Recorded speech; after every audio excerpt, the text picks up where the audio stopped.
Well, Brian, thank you. I just started recording. That's the first effing sound they hear is you opening that stupid yogurt. Exactly. I'm opening the yogurt as we open the broadcast. The broadcast was open before this. Anyway, on this week's episode, oh my God, Brian.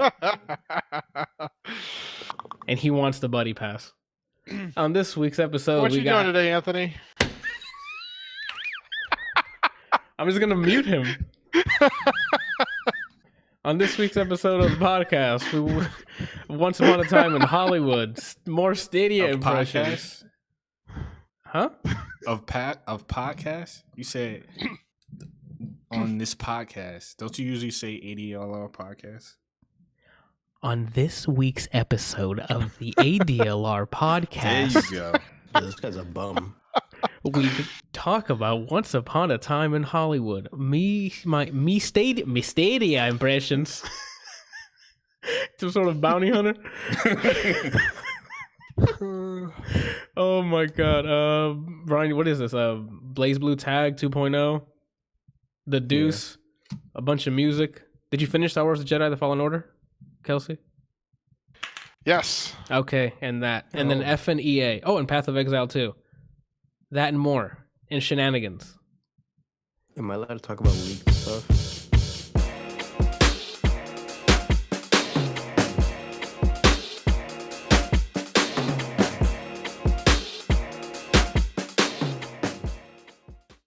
Oh. Now that the intro's gone, now we're out here, dude. Excuse me. All right, cool. So what about the leak stuff? I mean, you didn't leak it, so you don't have to say the source. You just, hey, you found this leak, and that's it. Hot off the presses. Right. I just wait until I actually play them. Brian's trying not to get sued. That's the thing. He's like, yo, I ain't trying to get cops at my door. I ain't afraid no ghosts. Oh, snap. Right. You can go to the ADLR, www.adlrplays.com for the one-stop shop. Huh? I don't like the way you came in there with all that energy. You gotta ramp it up, dude. As your one-stop shop for my content, you can go to patreon.com/ADLRplays if you want to support the show. Extra Life. I don't know, my link. I guess there's an Extra Life link at my website. At my website, so you can donate to the Arnold Palmer Hospital for Children. Get that cash flow in. We made it to like 100. You can still donate now for stuff. I should remove the incentives and stuff and milestones, because imagine like the end of the year I actually reached the amount to shave my head. Well, no, keep it. Get rid of that one. Just keep the other ones, I guess. Perhaps. That's about it, peeps, for the housekeeping, because everything's everything's there. Fan mail, www.adlrplays.com. Zordan's asking what leaks are we talking about. Brian's not comfortable saying it because he doesn't want people knocking on his door. Well, I won't go into detail. He's not gonna care anyway. He doesn't play fighting games. And that too. The Demi Lovato leaks? No, that's Randall's department. Look at him. What is Randall? What are you doing? He's trying to grade himself together. Keeping myself busy. This conversation should keep you busy. You haven't actually started yet. Oh my God, Randall, what did you do this week? I beat Fallen Order. Oh, you and Kelsey this. Okay, so the question is the story worth it? Brian, and now you're scooping yogurt onto the mic. Are you kidding? I think so. I loved it. You love the story? Yeah. I thought it was really good too. I thought the whole thing was pretty awesome. All right, so this is probably the spoiler question. This game is definitely within my top 10 game of the year. Randall, name 10 games that came out this year that you played. Like at most a trailer. When did Beyond Two Souls? That came out years ago. Not Beyond Two Souls. Detroit last year. Years ago. Yeah. Last year. Yes, sir. So far you have this. You have this game and Katana Zero. So technically he's not wrong. It is definitely. No, I'm not saying he was wrong. I'm just letting you know. He made it seem like out of all the plethora of games he played this year. Yeah, but that wasn't the point. He also has Mortal Kombat 2 that came out this year. Oh, there you go. You're right. That's 3. That is a point, Randall. Because when you tell somebody, yo, out of all the games that I played, was wonderful. Come on, and I loved it. And I definitely recommend anyone to play it because it's very intriguing. And so it was so intriguing that I went and did research afterwards. I've been reading a bunch of stuff. For some reason, it's coming down low. What? It's coming down low. The levels. I forget what I was. You were looking up research for the lore, I guess. Oh no! I just started reading it. Well, it not specifically pertaining to the lore in this story, but just reading up on some Star Wars stuff. So, I'm kind of liking my Star Wars mood right now. And it's like they did that on purpose, Randall. Because what comes out this month? Next month. I'm sorry, we're still in November. Well, I'm afraid, but it's all a marketing ploy. They're like, hey, we got to make sure we release this game a month or two before the movie comes out, so everyone's hype. By the way, there's a weekly Star Wars show that's doing very well right now, so that'll carry the hype as well. So everyone buys those tickets for December. I'm hoping episode 9 is gonna be good. I'm not. What are you hoping? What's clouding? What's the doubt? Okay, so you know how they have early screenings, like they get ratings on how the movie is before they actually. Then this is before. This is before like YouTubers get a hold of it. This is like the early. Like this is what they use. It's like test. I forget what they call test them. Screenings. Yeah, test. There you go. Test screenings. So the test screenings were trash. Were absolute trash. So trash they just asked George Lucas to come back and fix the movie. Which that in itself scares me. Well, Randall, think about it like this. You didn't really care too much about the Joker movie, right? It was alright. You remember those test screenings where people were standing up and applauding it for minutes at a time? No, that was Once Upon a Time in Hollywood. And we'll get to that. Was also, he said it was Joker when he told us. Oh, I don't remember that story. Like a while back. Well, anyway, just my point is, watch it for yourself. They don't matter. They're not watching it for you. They don't have the same mindset, so this is all irrelevant information. I would normally be like that, but I can't forget about that abomination that came out 2 years ago. Yeah. Wait, was it 2 years ago? Yeah, because last year was Rogue One. However long ago it was, it still leaves a bad taste in my mouth. So wasn't it 2 bad movies in a row? Because Han Solo didn't do well, right? That's what it was. Last year was Han Solo, and then the year before that was Last Jedi, and then the year before that was Rogue One. So I think I'm not exactly in a very. It's a good thing that Fallen Order came out because that lifts my Star Wars spirits. Because prior to that, my Star Wars spirits were low on metachlorians. So Kelsey, like your zing word for Star Wars. Yeah, because it triggers everybody. I don't know why. All Star Wars fans are like, "Shut up! That's not a real thing." And I'm like, "Fam, it's canon now." That? So, huh? Who said it's not a real thing? Well, because they hate that it's a real thing. Who? The people. I don't know. It's like, oh, you don't need to have metachlorians to make lightsabers, but that's what the first one or second episode says.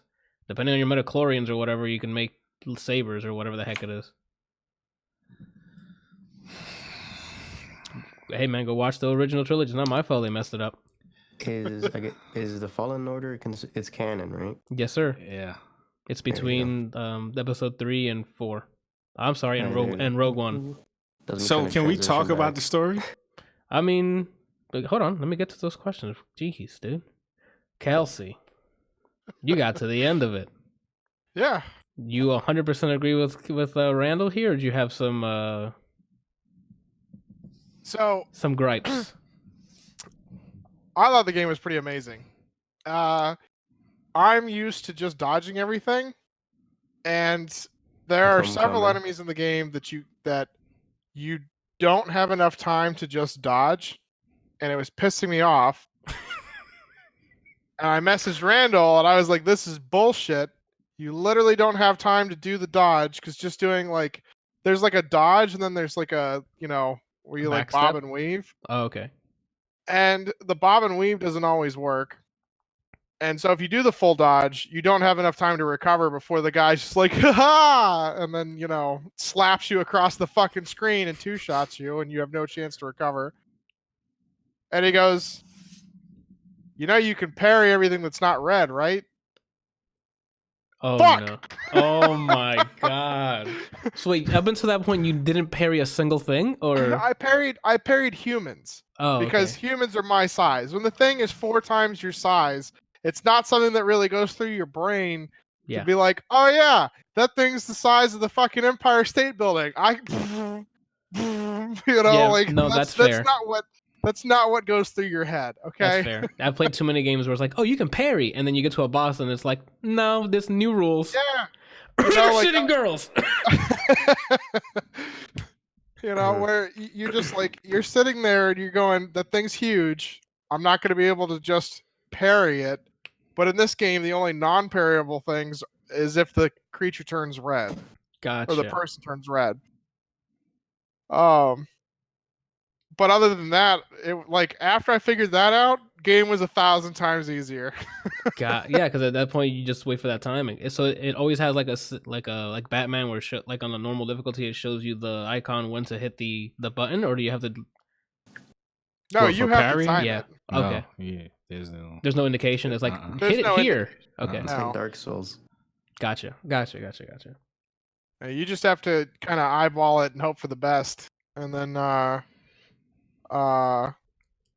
if you're playing it on the hardest difficulty, the window for it's pretty small, so you have to do it like right before, and then if you don't, you end up just blocking. Sometimes you don't even get to block, but if you're just blocking, it's hard to. If it's like a continuous attack, you won't really get the chance to try and parry again without either just taking damage or running out of stamina. Dang, that's stamina, dude. That's the one thing I didn't like about the Souls, because while I'm trying to be awesome and dodge stuff, I got to look at a meter.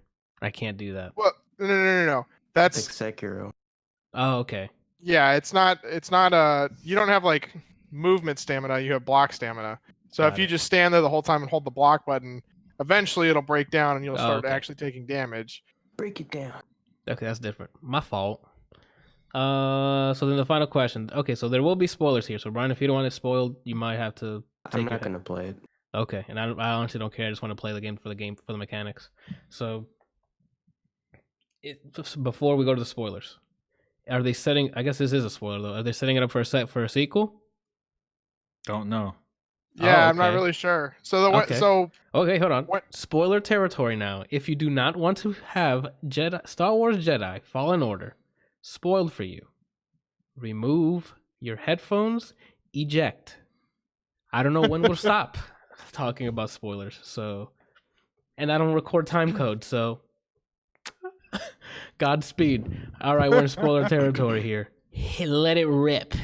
So, are you ever gonna play it? Or yeah, but I'm more interested in the mechanics. I'm not like a Star Wars lore kind of. I just want to play the game, like the mechanics. All right, so I don't care about the story. It happens after all the Jedi get murdered and everything, and you're like the last one of your kind, the type thing. So the whole thing revolves around finding what's it called, a holocron? Is that what it is? Yeah. Like a Horcrux from Harry Potter, or no? Okay.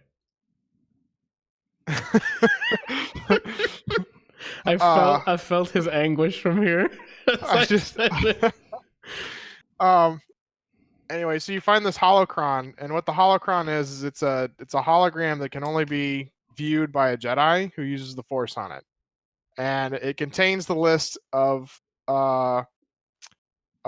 Force sensitive children, and the whole point is to get this holocron so that you can start rebuilding the Jedi Order. Okay. So you get the holocron. Yeah. You get the holocron, shit happens, you go, fight a battle, get the holocron back, game ends. And there's a lot involved in getting to this point. So it's not like, oh, I just need to go grab this thing and then that's it. We did it, Reddit. You literally the whole game is about trying to get this holocron. Okay. And then you get it, shit goes down, you lose it, you go get it back, and then the game ends. And it's like, if they had just stopped there, it would have been a great setup to the second one. But they kept going? The reason that we didn't know if they're going to do a second one is because of what happens in the next scene. After he got it back? Yes. Okay. You got it back. So they start talking about like they open it up. It shows all like these stars basically because it's just a huge solar system with the list of Force sensitive children, and they're like, so what do we do now? Rebuild the order? And then Homeboy takes out his lightsaber and goes, no, and then slices the thing in half. He says, we're not going to be the cause of their misfortune. We're going to let the Force, do its thing. But you said the things already flew out when they opened it. Does that... So basically the holocron is a digital map, and it gives the location of every Force-sensitive child in the galaxy. Oh, got it. That's what it is. So when he opened it, as soon as he's opened it, Grease, which is the pilot, he mentions that every child is like, if they go find all these children, every child's life is going to forever be changed. So now the Empire is going to be hunting them down just like they were hunting them down. So rather than putting these children through this, he destroyed it, and he was like, we're going to allow the Force to basically work its magic, dictate whether or not these children should be exposed to the Force. So it's literally the exact opposite of Professor X, then. Right? Yeah, because because if they went and found them, they'd all be targeted by by Darth Vader. Yeah. Yeah. I respect that. And like they go through the So the one part that I didn't understand was when he picked up the holocron, and maybe it's just because of what were they called? The Zepho? Yeah. So the Zepho I guess they could either see into the future or they could predict the future or something, because I think they're the ones that created the holocron that has the list of Force sensitive children. And they've been extinct for a while now. And when he picks up the holocron, you go through this like or it's before you pick up the holocron, but to get to it, you go through this like weird scene where it like shows him finding some of the children, starting to train them, and then what was it? It shows them getting tortured. Yeah, it shows the Sith attacking, and then the kids either getting killed or captured, and then being tortured, until they turn to the dark side, which happens to one of the other people that you run into, and they go into like, a little bit of detail about that whole situation. And so, and then it shows him like turning to the dark side and him like wearing a Sith outfit. What the heck?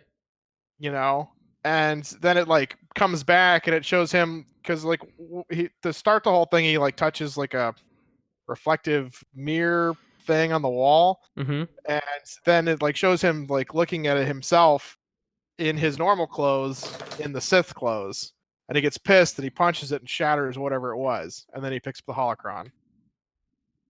Okay. So that whole point was to symbolize him struggling with the dark side of the Force. Yeah. So it was showing him. It was basically the whole illustration was basically showing his internal conflict. Did you get to fight yourself, or is it just a cutscene that he just breaks the? It's just a cut. It's sort of like an interactive cutscene. Like you run through the cutscene, and it like it shows just kind of holographic images of what's going on, and you hear the kids talking, and you hear the stormtroopers and things talking, and then it showed like new things will pop up as you stand there and watch, and then you get to the end, and it shows you like you get to the end, which is the same thing that you had originally started at, and that's where it like rotates and it shows both of you. Okay. So do you guys think that ending's a cop out in any way? Like way to contain? Are you gonna tell him about the ending, or should I? Wasn't that the ending? But the surprise ending. You could tell if you want. You mean like I after think it was credits or amazing. something, or Huh? is it like an after credits sequence? No. This is before everything that Kelsey's telling you. No, this Grievous is 2.0. before the ending ended. Before he destroys the holocron. Okay, so Yeah. okay, go for it. I mean, All right, we already went that far, so like, why not? Grievous 2.0, dude. So this is the part where when I told you the other day, I was like, "Did you hear me yelling?" And you was like, "No, because you was asleep." Yeah, I was dead asleep already. So the last person that you have to fight is this girl named Trilla. And I'll let Kelsey tell you her backstory or whatever, or about where her role is in the game, because she's the main antagonist. Yeah. So she was the Padawan too. One of the characters that helps you out, named Seer, and Seer gets captured because she was a Jedi, and then she gets tortured, just like they show that the kids are getting tortured in the little flash scene. And she breaks down and tells them where to find Trilla, and then they capture Trilla and torture her, and Trilla turns to the dark side, and then that's what makes her the main antagonist. Got it. So that's the last person you fight before he destroys. You actually fight her 3 times in the game. Yeah, one of those. Huh? One of those. But it's not like what you're thinking, like with God of War. It's not like each time she's more powerful. It was just like the first time you fight her briefly because she catch you on some surprise type stuff. The second time it's a short fight again because you go to Zepho. Like this whole time you was going to Zepho. You went to Zepho and you had to go find this key to open up this thing in Zepho. When you finally get the key and you go back to Zepho to open it, she shows up right after you get the holocron. Okay. And then she ends up snatching the holocron from you in mid-fight. She escapes. And then the last time you fight her, you actually fight her, is at the end. Okay. So upon defeating her, I forget the lady's name. Seer? Yeah. I was going to say something else, but go ahead. So Seer is one of the characters that you go around the galaxy with. So it's you, this guy named Grease, and Seer. Seer used to be a Jedi. So that's the one that Kelsey was talking about that used to be a Jedi, and then her Padawan, torture and all that stuff like that. Yeah. So anyway, when you finally defeat Trilla, Seer shows up and she tells Kyle, she's like, "Look, I need to do this." So she basically confronts Trilla, trying to get her to turn back from the dark side, like telling her. Why do they continue to do this? Did no one learn from Harrison Ford? It can't be done. Well, so what happens is she talks to her and she's like, "Look, I understand that you went through all this stuff and it's my fault. I'm sorry. I apologize," and all that stuff like that. And the girl was like, "It's too late, blah, blah, blah, whatever." And then Seer went into more detail. And then she's like, "I've hated you for so long because of this." All of a sudden you can tell like she's like starting to get scared, and then she freezes. And then all of a sudden you start hearing these footsteps, and then you hear the legendary. Oh, nice. He does make an appearance. Lit. And then next thing you know, you see him in the background. He's like at the top. You see him come in. It's blurry. You see him come into focus. So what question was it in the dark? Yeah, it was at dark. Brian was out there right next to him, bro. He drops down, lands, walks right up to Trilla, and he says, "You failed me, Inquisitor." Yeah, you failed me, Inquisitor. Takes out the lightsaber and then strikes it down right there. Snap. Wait, was it same voice actor from movies? Yeah. It sounded like James Earl Jones. Oh yeah, my gosh, nice. So then Seer immediately tells Kyle to run as she rushes Vader, which is obviously why would dumb. you do that? But she had no choice. She was doing it. She was like creating a diversion so Kyle could get away. Okay. So she tells Kyle to leave. She rushes Vader, jumps in the air with the lightsaber. He just goes like this, a hand wave. She's gone. She like goes off the cliff somewhere. She's back in Panama. Off the platform into like, it looked like lava. So then Vader tells him, he's like, it would be wise if you would surrender. And then Kyle's like, yeah, you're right. But, I mean, he's the hero of this. Yeah, like, fam, I'm contracted for 2 more games here, so I got to make a run. I have to fight. So the game immediately cuts to user control. So it's like, for like 2 seconds, I'm standing there like, do you really want me to fight him? Like, you're like, where's the Konami code? Can I skip this battle? Like, are they serious? So I sat there for like 2 seconds, and Kyle's just standing there. I'm like, oh, well. I guess I'm going to have to fight this dude. So I immediately, like, you have this move where if you hold down hard strike, he dashes. It's kind of like he disappears and he dashes towards his enemy, and he does a lightsaber strike. Like the dash and control? Yeah. So that's the first move I do. I do that move, hit him with that, and then do like a 3-hit lightsaber combo or whatever. What, you landed lightsaber attacks? Yeah. But as soon as, so he's standing there with the lightsaber. As soon as I do that move and hit him with the first one, he blocks it. I hit him with like a 3-hit combo. He's literally blocking my entire combo with one hand. He then, in the middle of that, he takes his lightsaber, turns it off, force grabs me, and pulls me towards him. Now he has me like in a force choke. So I'm choking to death. Then they cut the camera. Well, they don't cut the camera, but they move the camera slightly to the right, indicating that there's like this huge mechanical tube in the back that you can pull towards him. So you do that. Use the force, you pull it towards him. This dude, without even breaking a sweat, flinching or nothing, while he still has me in the choke, he just goes like this and stops it.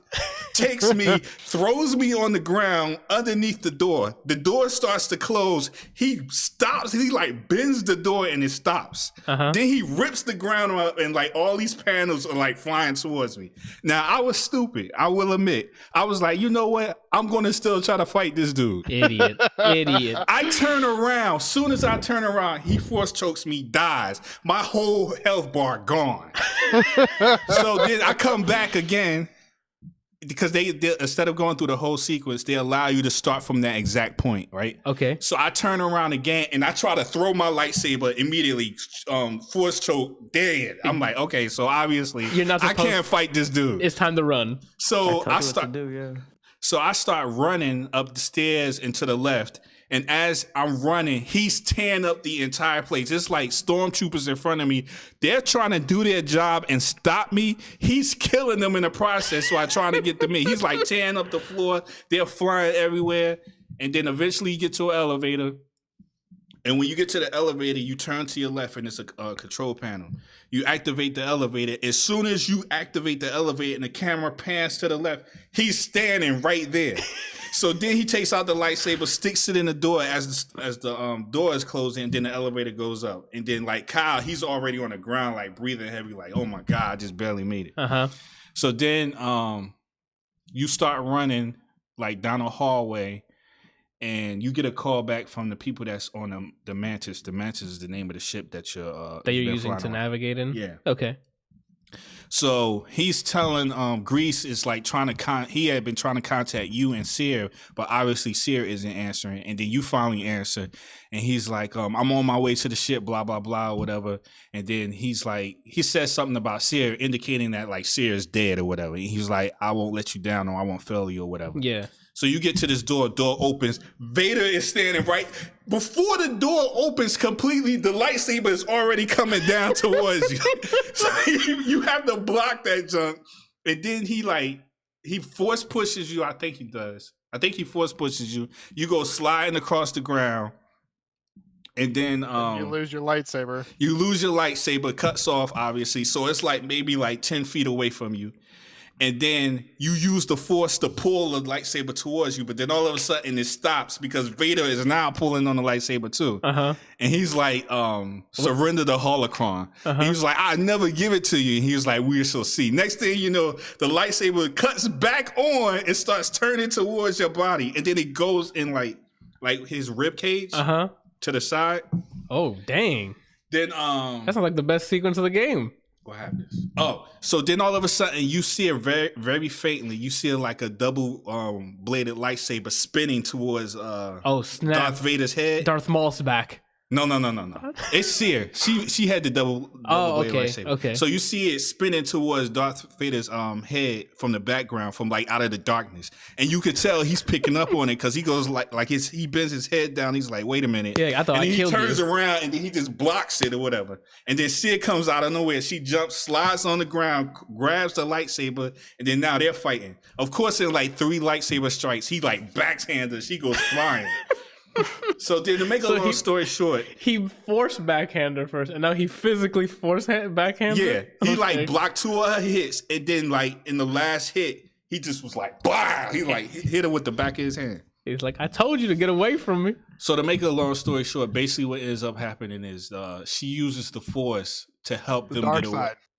Well, yeah, she used the dark side of the Force. Well, in the beginning, she was going to use the dark side of the Force, but then Kyle says to her, you still have a choice, basically like trying to tell her to gain control. Yeah. So then she stops using the dark side of the Force, and she creates like a force field to try to stop Vader. And he's like, but he's slowly penetrating it with the lightsaber. Okay. So then Kyle uses the Force to break the glass, and then all this water comes in, and they're able to escape, whatever. By the way, they're like 40,000 leagues under the sea.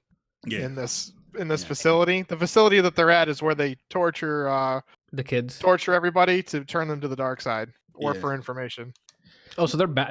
Everything the thing you were saying when he was tearing this place apart, that was underwater? Yeah. But the part he was tearing apart wasn't. It's kind of like there's levels to it. So the part that you were at wasn't directly connected to the water. Okay. No, it's like this massive open like dome, and then there's a platform in the very center. And then to get to the platform, there's a bridge that moves between a center platform to you, and then when you get to the center platform, you do it again, and it moves it back to the other side, so that if anybody were to escape, they wouldn't actually be able to get out of wherever they are. They would just be stuck there in the very center platform. Oh. And then, like, as far as the lore is concerned, man, it was, I don't know, just for me personally, because you're well acquainted with all the stuff. Yeah, and I get so engaged in it, like every time you activate something or you pick something up, it's either like a force echo about something that happened to somebody, or they give you a piece of lore about what this device is used for, or what location is, and what this location is. And when you're like in that section that Kelsey's talking about, and you activate one of the things, it says, I forget the entire paragraph, but I will never forget the last sentence. It says, it was a torture chamber, and this is what they call it, interrogation, but it's torturing. Yeah. They said this is where Jedi come to die and Inquisitors are born. Oh, okay. I was like, what the heck, man? And it was like real ominous because everything is black and red, and it's like lava coming from the ground, or it looks like lava, and I'm like, this is horrible, man. That was the realest what the heck man I've ever heard in my life. It hit different that time. Yo, when I read that, like, because I try to read everything, but sometimes it's like just too much information, and then I have to go back and read it. Yeah. But when I read that part, it was like just before you fight Trilla. I was like, man, this is horrible, man. Like to have to go through this is like, because the whole thing with Trilla and Seer, they show. So the part when you go back to the Zepho thing and you activate the thing with the key to get the holocron, and you fight Trilla, you end up getting her lightsaber. As soon as you touch it, you have like a force echo, and the force echo is like a cutscene, and it shows you what happened. And basically, what happened was during Order 66, when they're killing everybody, Trilla and this Padawan, like, she's like a little, like really little. She could have been like 10 years old. I'm just assuming because she wasn't human. Okay. But she was really small. She was like a youngling. Like a Baby Yoda small, or not that small, but like 10 years old height. Okay. Right? Okay. So you're looking at it through the eyes of Trilla, and she's like talking to Seer, and Seer's like, look, I'm gonna distract them so you guys can get away, and we're gonna rendezvous at said place, right? Okay. And then Trilla's like, no, we should stick together, blah, blah, blah, whatever. And she's like, no, I'm going to do this so that you guys can get away. Distrust in the Force and all the stuff like that. So then Seer runs off. You hearing people screaming. You hearing lightsabers. You hearing blasts. You hearing people die. And then Trilla turns to the youngling and she's like the youngling like asks like what's going to happen or something like that. She basically says something to console her or whatever, right? Okay. Then next thing you know, they cut and it's through the eyes of Trilla. It's through the eyes of Trilla and she's inside the torture chamber. Oh, and then snap. the thing comes down and then you hear her screaming and she's getting tortured or whatever. Then the camera cuts to another scene where now it shows Seer inside that same chair, and now you're through the eyes of Trilla as she's an Inquisitor, and the stormtrooper hands her the helmet, and she's getting ready to put the helmet on. She puts the helmet on. As she's doing that, you see Seer yell like she's like no, because she like now she knows he lost her to the dark side. Yeah, it's over. And because of that, she was like, she went through so much emotional trauma that she tapped into the dark side. And when she screamed, she broke everything and killed every stormtrooper in that room. And then Trilla hits the ground because of it. And then you see like Seer escape. But it's like, I don't know. It touched me because of the whole fact that it's like Seer was trying to save them. She gets captured by the Empire. The Empire tortures her. Like, she's a Jedi Knight. Mm-hmm. She wasn't a Jedi Master, but she was a Jedi Knight. And she gets tortured so bad that she gives up the location of Trilla. And Trilla had said at one point they would have never found them. They would have never found them. But it was because she got tortured so bad, that Seer got tortured so bad, she gave up the location, and that's how they was able to find them. They find her and whoever else. They torture her, and then she fully converts to the dark side. I'm like, yo, that's horrible, man. That's like really, really horrible. I think my only gripe with the game is there's another character that we haven't mentioned yet because she's only in the game for like 4 seconds. Okay, so she's in the game for quite a bit of it, but you only get to actually like see and talk to her for like 4 seconds. Her name is Marin. Okay. And she's a Night Sister. And what is the that? Night Sisters were like, I think some of the original Force users were ones that use the Force in a very different way. Yeah, they use it more like magic. Yeah, they used it. That makes sense. They used it more like magic. Brian's like, you said magic. Yeah, He's I know. Like, I'm looking at his Doctor face. Strange. I'm just thinking about Jedi zoners. That's what I'm thinking of. Okay. Well, I mean, she's that's like pretty this, much That's pretty much how she is. She's like, you know, everything's green with her. Like, you know, anytime she does anything, it's fucking green. She hides an entire ship with them inside of it. She can raise the dead. Raises the dead. Like all this stuff. Yeah. She is an amazing fucking character, and I would love to know everything there is to know about her backstory and the backstory of the Night Sisters. Then where did she go? She ends up joining your crew. But the thing about it, like Kelsey's saying, once she joins your crew, she becomes like, I'm not going to say useless, but I thought maybe like when you go to a different planet, she was going to join you and she's going to be helping you, but she doesn't. She just stays on the ship. The only time she helps you is when you after Darth Vader. So like literally the very end of the game, you blow out the thing. You're 40,000 leagues under the sea. You only have one breather.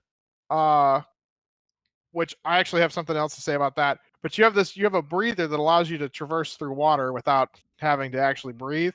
Okay. You give it to Seer. I have a question now. I think you're probably going to talk about what I have a question about.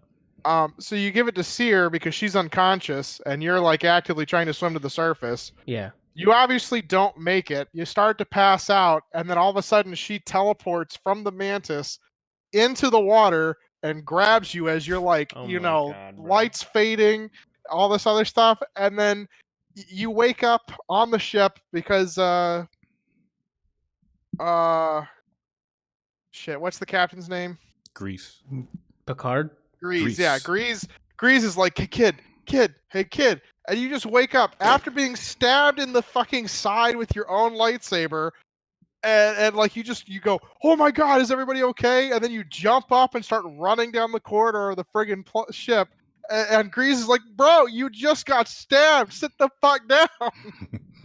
And then you run out there and you're just all like starry-eyed for this chick who just saved you. And you're like, that was you, wasn't it? Yeah, you were dying. So let me get this straight. Because I'm getting to the levels of Last Jedi questions now. All right. Sorry, Rand. I know that's not what you want to hear right now. Talking to about a game you really like. What do you mean she teleported into the water?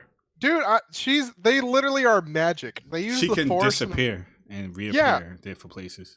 They just literally teleports. So here's my issue with the current state of Star Wars, and it's the lack of boundaries for the Force users. So they're writing it so it's useful for the plot. So she was useless the entire game, and you're telling me right when they needed her, there's teleportation. Was she teleporting before? Yeah. See, every time from the time you saw her from the beginning all the way through the game, she was using the same powers. She would like disappear. She would talk to you and not be visible, and then she just reappear in front of you, and then she would disappear. Teleported 2 people in. Yeah. Look, all I'm saying is the last time you guys talked about Star Wars, in the chat, I was writing with Jordan. I need to see some necromancers or some kind of like zoning force people, and you just said that and said she has green abilities. Yeah. When is she in Marvel? She's like the coolest character ever.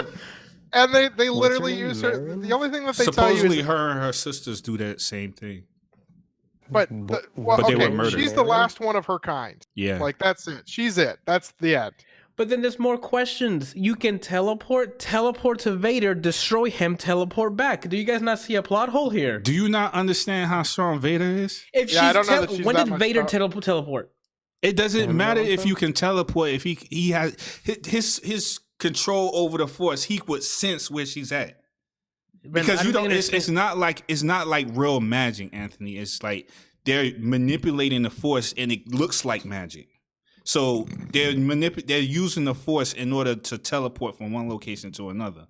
Well, that doesn't stop anything, Randall. If I teleport to you, I don't care if you see me coming. I'm teleporting to you, holding you, teleporting to space, holding your mask, teleporting away. He is dead now. Well, they don't say that she can teleport over great distances, so we don't know that. It's more like the difference between Nightcrawler and Azazel. Yeah. All right. Like Nightcrawler can only go like where he sees. How far was that ship? I think they were over the water, I believe. Like they had told them to come down to try and get them because they were on their way up. Okay. And then that's when the whole thing happened where he gets attacked by Vader again. Seer comes out, they start swimming towards the surface. And it was probably already hovering over the water. Yeah. Yeah. And so like he actually made it a pretty decent ways up. Like it's not like, oh, he made it 5 feet, she teleported 39,500 leagues under the sea. No, this was like probably another 50 to 100 feet down, at least like judging. I mean, it's hard to judge because you don't actually know, but they were looking up. They were closer to the surface at that point because before that all happens, he had already took the elevator all the way up to the top. Got it. Because that was my biggest gripe for Last Jedi. It's just, Jedis can do all this stuff that I've never effing seen before. So now we got a soul sister, whatever, just teleporting. So awesome. Night sister, you respect her. That's my main. Like okay, I guess people can. It's Marin, Brian. How do you spell it? Merrri. Merryi. I can teleport. Tell me, please. That's how you spell it. That's okay. Cool. Now we're just adding more and more things they can do. Cool. I don't know about you, Randall. The original trilogy, I didn't see anybody teleporting. Huh? The original trilogy, I didn't see anybody teleporting. Because they're too fast with the teleports. You got it. You can go. I was just waiting for him to finish. I didn't want to interrupt him again. No, it was done.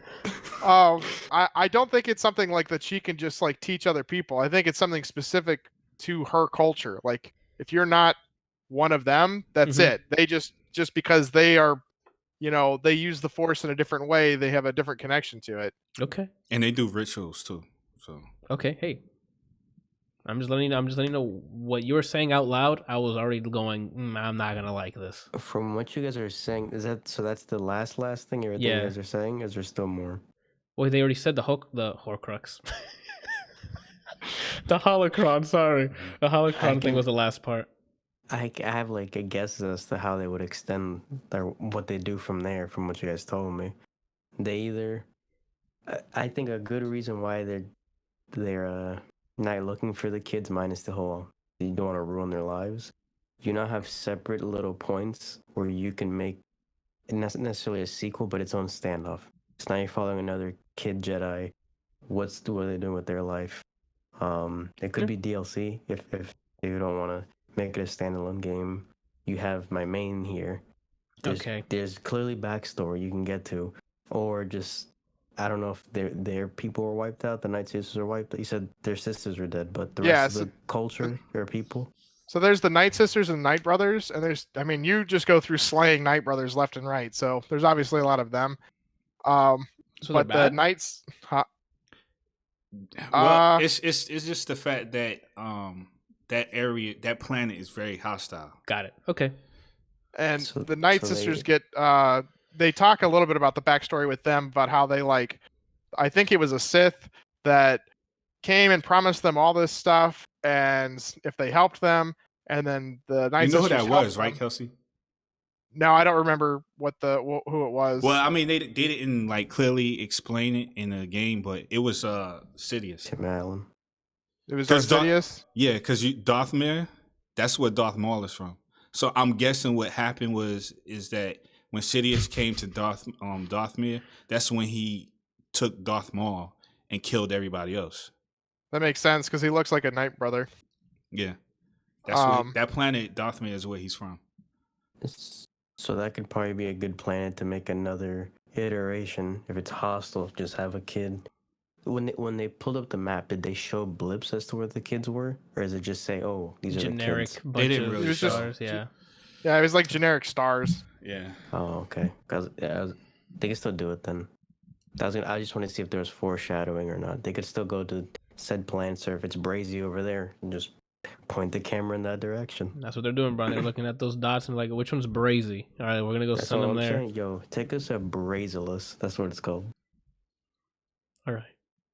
Yeah, the game itself was really awesome. I definitely would say. Yeah, that's why I wanted to play, because you guys were telling me about the combat last week, either last week or the week before, and I'm like, that looks like a fun combat system. The story, I'm like, I'm not a huge Star Wars. I just watch it, but if the story's good too, then yeah, that's a bonus. The one thing they do really well is constantly give you new things.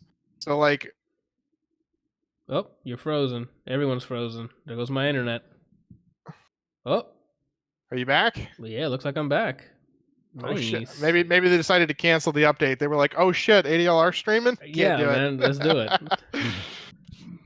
Nice. Okay. So they give you a whole bunch of different equipment. You get a breather so that you can go, swim underwater. You get these claws that you can start climbing different types of material. You get the double jump. You get the force push, force pull, and then I feel like there's something else. So is it similar to the way that God of War gives you navigational tools like the what is it when you start making gang signs on the door and things like that? When you're like this? Oh yeah, like you know how I already forgot his name. Or his non-spoiler name when Boy gets the new arrows and stuff like that. You can traverse for Atreus. I'm like, you said non-spoiler name, and I'm like, is his name not Boy? I forgot his name. It is Atreus. You're right. At first, I'm like, wait, did he have a name, or did he just literally call him Boy the entire time? I guess, and it was both. I think so. I mean, because the one cool thing about and I'm pretty sure that the God of War was like this too. It's semi-open world, right? And then as you get more skills or unlock stuff, you can go back to the areas that you had been to previously and either jump further or pull something down so that you can get to it. Yeah, it's a lot like that. You could spend for fucking ever doing nothing but exploring. I mean, it's just there's shit just everywhere. Well, you said that you can pick up colors and stuff, so you can customize your character. Yes. Sprinkled everywhere, or I guess not sprinkled, just carpet bombed everywhere. And then they also have they have extras. They have secrets. One of them, you get extra health vials. So the little robot that's with you carries around the health vials, and when you get hurt, you hit a button and he'll pop up a health vial, and it's like a health stim. Mm-hmm. And you just you stab yourself with it and you get a little bit of health back. There's ones that increase the maximum amount of force you have, and another one that increases your maximum life. Oh, okay. So those are the 3 types of secrets, and then everything else is literally you get you can get a couple of different outfits, I think, and then you get different colors for your outfit, different colors for BD1, which is the robot, and the different colors for the mantis. Oh, okay. The only other question. Sorry, at a certain point you unlock more lightsaber colors too, because you start off with 3. You get like the blue, green, and I think orange if you have the premium content, which I guess I get with the Premiere Pass, and then you eventually open up like cyan, purple, red, yellow. Are these all canon colors, or is it just for fun? Yeah, because I know purple's Windu. I remember cyan and yellow. I don't think I've ever seen yellow. Other lightsabers, other Jedi had those colors, especially in Attack of the Clones. Ah, okay. So yeah, there's like eight of them I think that you can choose from. Clearly, purple is the best. I mean, all these. You said they have orange, but that's locked behind a paywall or like DLC pre-order. I'm not sure what it's locked behind. It's whenever some of the stuff that you select in there, or when I was selecting stuff, it says premium content, and so I don't know if it's like an upgrade or if it is DLC or whatever. I would just pick whatever Lantern Core I'd be, so I'd pick the orange one. I guess that works. My only other question is gameplay basically one way to play where it's like, hey, beat them or like up close, or do they let you pick your skills or whatever and play from afar? Oh, dude, Force Push is the most amazing thing ever. You get to upgrade Force Push to where you can like hold it and it like does like a sonic boom and bitches just start flying off of platforms. It is the greatest thing ever. As far as because I'm guessing like you're asking for like creativity, like you don't have to play one linear way. So I'm gonna give you an example of some of the stuff that, because I'm hoping that this Black Friday I can get a camera, because if I can, I'm going to I plan to make a combo video for this game. So got my hopes up and then dashed them. I was like, "He's going to stream." So one of the things that obviously you can do the simple melee stuff, and then you can figure out how to do combos within that by canceling it with dashes and stuff like that. But you could also mix up the force stuff. So for example, like they have these troopers that shoot rocket launchers, and there's 2 ways. Maybe there's 3 ways. There's 3 ways you can probably kill them. Obviously, you can rush them and kill them with a lightsaber, or you can use the force by like when they shoot the rocket, you can push it back towards them. Or like one time what I did was I grabbed the trooper. He shot the rocket. I slowed it down, grabbed the trooper, put it in front of it, and then it hit the trooper. So you have ways of like mixing up and changing things, and like you could be very creative in how like you destroy people. You can also force grab them and just stab them with the lightsaber. Yeah. But there's no like... I'm just trying to figure out if I can zone or not. That's why he asked. With the force, yeah. But the problem is that you have a force meter, so if you just keep using the force, then eventually it's going to get depleted, and you're not going to be able to use force moves. Here you go, Brian. So what you got to do is get on PC, right? And then load up Cheat Engine, and then make sure you have infinite force meter, and then you don't got to worry about meters anymore. Nah, you gotta do is meter manage, dude. So I play Dr. Fate. Gotcha. All right. Yeah, well, that's in depth there. So if you guys were not listening and for some reason jumped in, this is where we're done with the spoilers. And if you were listening through the entire time, you know we're done with spoilers here. Oh my gosh. It's long to... I can't believe Chewie died. I'm kidding. Yo, he There's said that and I'm like, Chewies wait, what? Technically, yeah, in that war. What else did you do, Randall? You finished Jedi. That was all from your first thing, dude.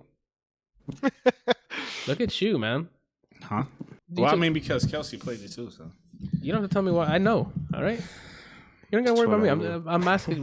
Yeah, we're talking about you right now, all right? So I also saw the movie Once Upon a Time in Hollywood. Oh, snap. Time for me to butt in, guys. Hi! Yeah, yesterday we saw Once Upon a Time in Hollywood because it finally released for digital, like on on the web, Amazon like or whatever. Play. Yeah, so now it's available for the rest of us who are gaining access. Link. Anyway, So Randall, what did you think about it? okay, F off. I'm the host here. Jesus. Thank you. Yeah, but Randall doesn't ever really talk. He'll get his piece. He has some questions. You say that. I'm just gonna go over the real quick. It's gonna be a quick review, all right? 'Cause a lot of it, there's not really spoilers, but it's just the things I liked about it and the things I didn't like. Let me address this movie anyway. This is the 9th Tarantino movie, where Brad Pitt and Leonardo DiCaprio are the main characters. Leo plays Rick Dalton, the actor, and Brad Pitt plays his stunt double, Cliff Booth. Cliff Booth? Am I pronouncing that right? Mm-hmm. Anywho, and Margot Robbie's here playing Sharon Tate. We'll get to that. Are these real people? Yes. They're playing as people at back. It takes place in 68, 69. Leonardo DiCaprio has a southern accent, which is by far one of the. Brad Pitt and Leo made this movie. In terms of entertainment, it's not like an over the top arc. It's one of those movies with like a day in the life of Brandy. And who? Brandy. And Brandy. Cliff Booth. Brad Pitt's dog. His name is Brandy. And those three people, the dog's a person now. Always. All right, made this movie. Anyway, but it's just one of those like a day in the life as Rick Dalton in this time, and Leo is doing fantastic work playing an actor trying to act in whatever role he's currently in. So he's playing like he used to be like a great cowboy in a show called Bounty Law in the 50s. And then he's still trying to not be a has-been or whatever, and this is him trying to make it in Hollywood with his stunt double Cliff Booth, and they all have history. They're like the tightest of friends, and it's just day in the life. That's all I want to say for the story, because there's moments where it gets really tense with Cliff Booth's character, and you're like, yo, what the heck's about to go down? Because Quentin Tarantino always builds up to the onslaught at the end of the movie, where it's just massacre, blood gushing everywhere, people getting shot, exactly, right? Well, there's a point in the movie where it's Cliff Booth's character, and you're like, it's about to go down right now. It's just really early, but it's gonna happen now. And then stuff happens, and you move on. Anyway, that's basically it. Like, the ending I thought was like, okay, we got our Quentin Tarantino. His build up to like the final act of the action. Cool, the action was a lot shorter than it normally is in comparison to the other movies, because I guess they're like fiction. So that part when they went to the ranch though, that was kind of intense. Yeah, like he did a great job with tension there. Like, and God bless Brad Pitt in his nonchalant ways. What are we talking about here? That's it. I don't want to spoil it. So those two characters made it. Now on to Margot Robbie and her Sharon Tate character. You can literally cut out the airtime she was in, and nothing would have changed in terms of this story. I mean, Randall, you sat down with me and saw this movie. I would like somebody who's watched this movie to explain to me what the point was there, because I wasn't getting it. Randall, I mean, you saw it, so I mean, you're the closest person that might be able to answer that question, because nothing was useful. I don't know. I didn't know anything about her besides she watches movies, loves to dance, she's in the 60s, and then she gets pregnant. The only thing I could think of was the whole thing that happened at the end. That's where her role was, the connecting of the two individuals. But who cared? Like, because that was like the whole thing. Like, I think she said, no, who said it? Somebody said about Leonardo DiCaprio's character. It's just a matter of time before he gets invited to said person's Well, he house. said it. He's like, I'm one pool party away from being in a Polanski movie. So that pretty much was that was the invite. That was Even though payoff? it wasn't a pool party, but it was the invite. That was the payoff, Randall. Yeah. That's what you're telling me. Yeah. No.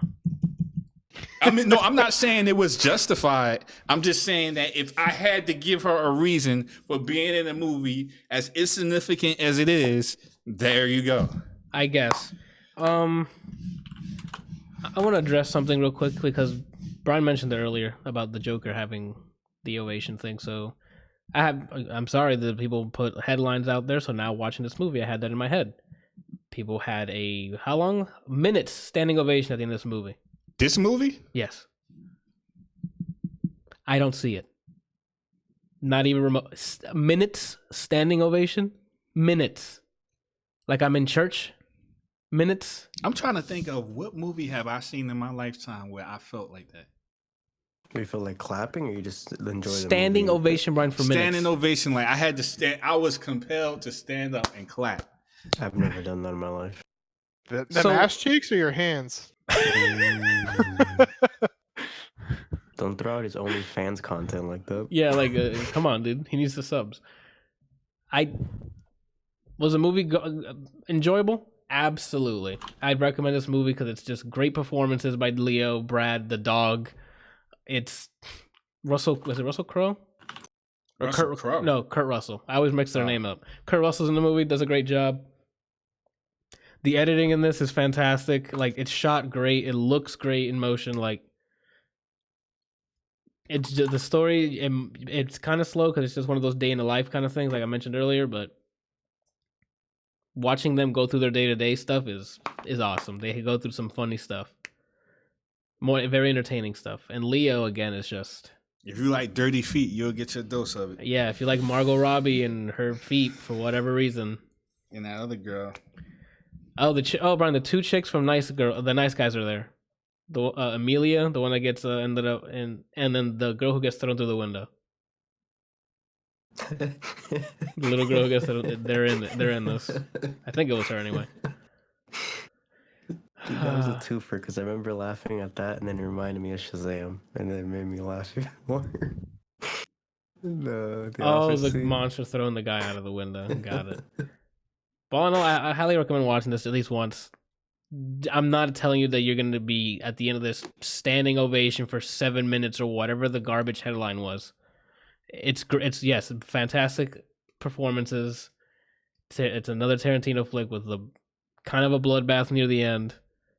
There's one joke that makes it full circle because of that freaking fight at the end, and I for some reason didn't expect it until it happened.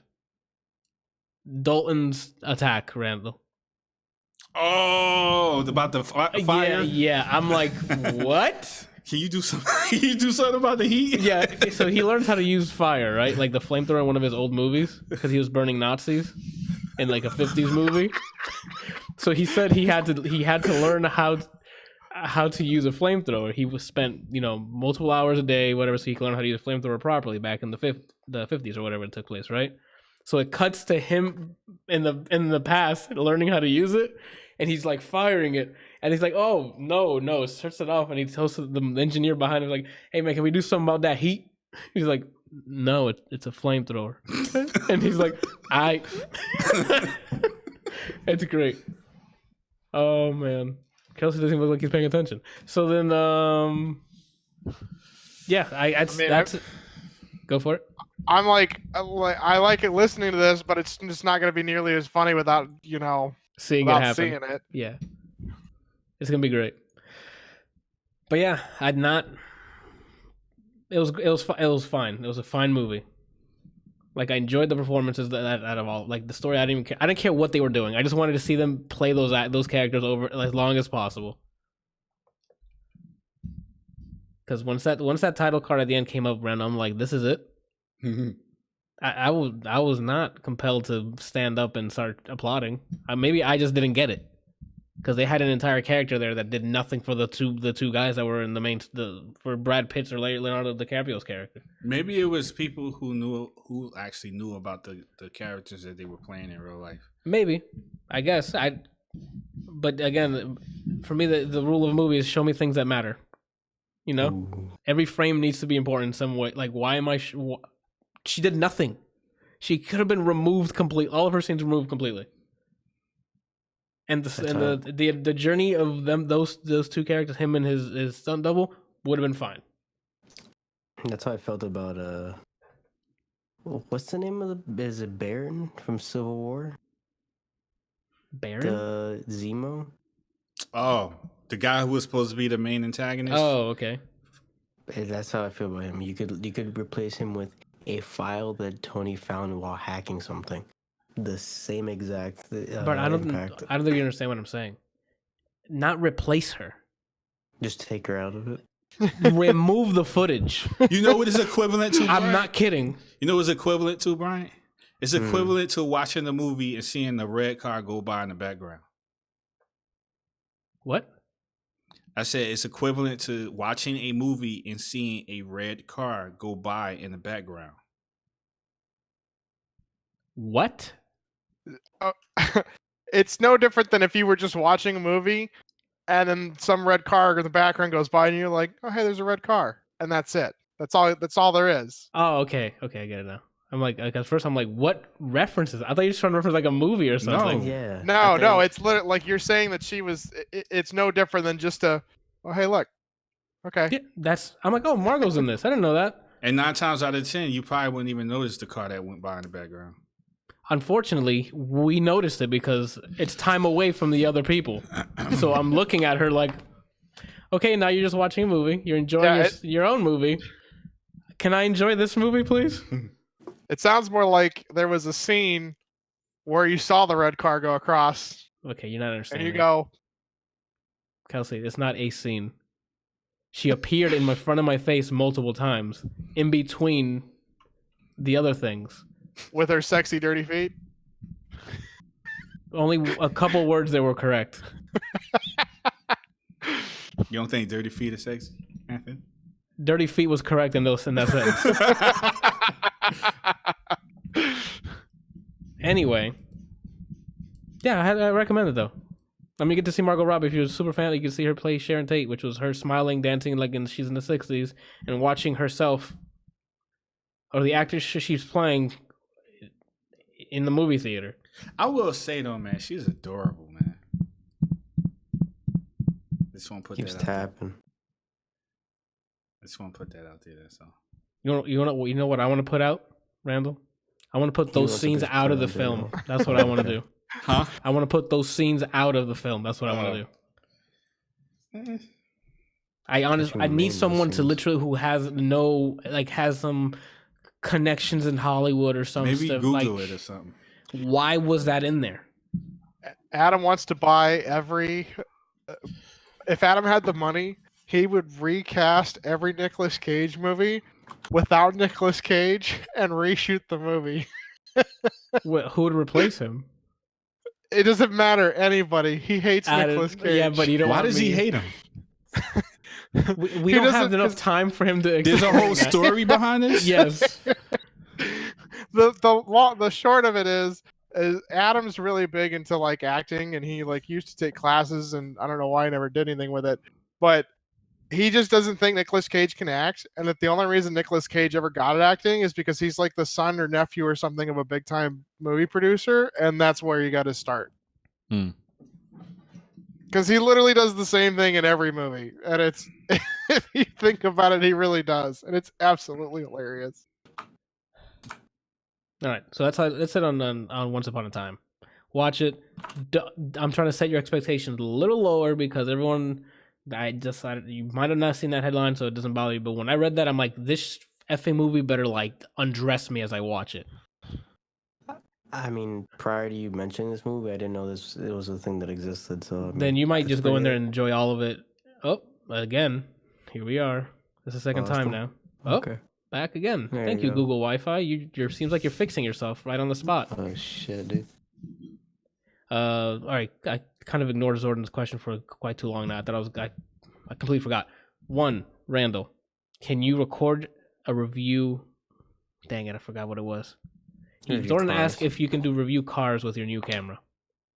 Can I do review what? Review cars with a new camera. You're past the mic now. I can visibly see you past the mic. Okay, I know, but now you're talking past the mic. So I was trying to hear you. I think that's why he leaned forward. Yeah, but then he responded. So if he heard me go, yeah, you know? Are you gonna review cars or not, dude? Probably not. No, unless sorry, somebody in this neighborhood gets the Cybertruck, which comes out in 2 years. Randall, I don't want that thing a mile close to my home. That's You don't like crazy. it? I put a down payment. I like it. The thing about it is, it's so hideous, but I love looking at it. That's how I feel about it. All right, here's Like it looks like old Tron quality of like visually, but I can't stop looking at it. Like something about it just makes me happy. It's the future. All right, so here's what we're gonna do. A quick run the table. Would you drive this car? Yes. Okay, so I say yes from Randall. Brian. I don't like driving, but I would drive that. Kelsey, would you drive the Cybertruck? If they mounted a No. I galley don't. on Hey, top of it hey, like a hey, little warthog. hey. Cybertruck. Would you drive it? Yes or no? Sure. Okay, I'm in the minority because I'm not remotely close. All right, I'm in 2019 to look like I'm in the N64 game. Not happening. Yeah, dude. That looks like trash. It does look like trash. I didn't say it didn't look like Yeah. trash. Hey, it looks to me, bad, it looks but- so trash that I'm not driving it. So obviously, it's not that trash to you if you're willing to get inside of it and drive I'm it. willing to test drive anything. That doesn't mean I'm going to buy the damn What a thing. slut! All right, so Oh, snap. and then the other question Jordan was asking was if I seen Jojo Rabbit. I have not. My girlfriend Janiana did see it, and she said it was awesome and that I'd like it. So I do have to go watch that. What is I Jojo didn't- Rabbit? I don't think she told me the. He said synopsis. Jordan said it was a movie by the director of Thor Ragnarok about the effects of Nazism on German youth. Okay. Now Taika he said Waititi. Scarlett Johansson is in it. I'll watch it. Okay. Now, we're way off. We're way off, people. The rail is 7 miles back But let's northeast. see how you bring it back, though. This is the art. Where are we? We're talking about Jojo Rabbit and Scarlett Johansson. Why? Why do you ask? Oh, Randall, what else did you do? That's where we were at. Because this is your episode, bro. We're an hour and 12 in. Why is this my episode? Because this is the most you've spoken to on You should have picked cumulatively for the past 70 episodes. That's why. You should have picked the time when I had a lot more to talk about. Randall, now I can visibly see you doing this and talking. I'm pretty sure they can still hear me. What? Okay. I don't have anything else other than the Fallen Order, the movie. And that's it. Okay, that's fine, man. I can now. It's my Stadia segment. Oh Lord! All right. I will tell you this. Here we go. I've been seriously considering getting Stadia. Wow. So have all of you, but yet who actually bought it? None of you. No, I I never never said I seriously considered. considered getting it. Kelsey, you can lie to the camera all you want. The only thing I said is that I want to try the games on there. I don't want to do like the pro subscription. Like I want to get the Darksiders game, but it's not Alright. out yet. When you guys get it, then we can talk about how much you love it. Well, then let me get this buddy pass. Yeah, then. we'll see if you're worthy. Oh shit, you can look this Fake up then ass if you want. fan. You're Go ahead, Randall. millions. You were close to buying it. Why? Because I'm all about being optimal. Like I like to get rid of stuff. Brian, hold your insults.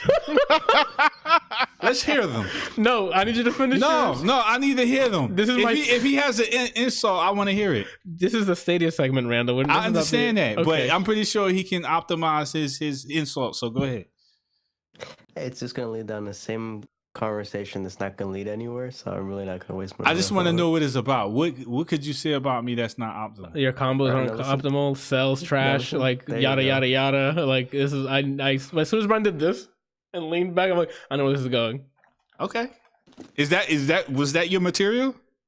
Yeah. but Dragon so, Ball. Yeah.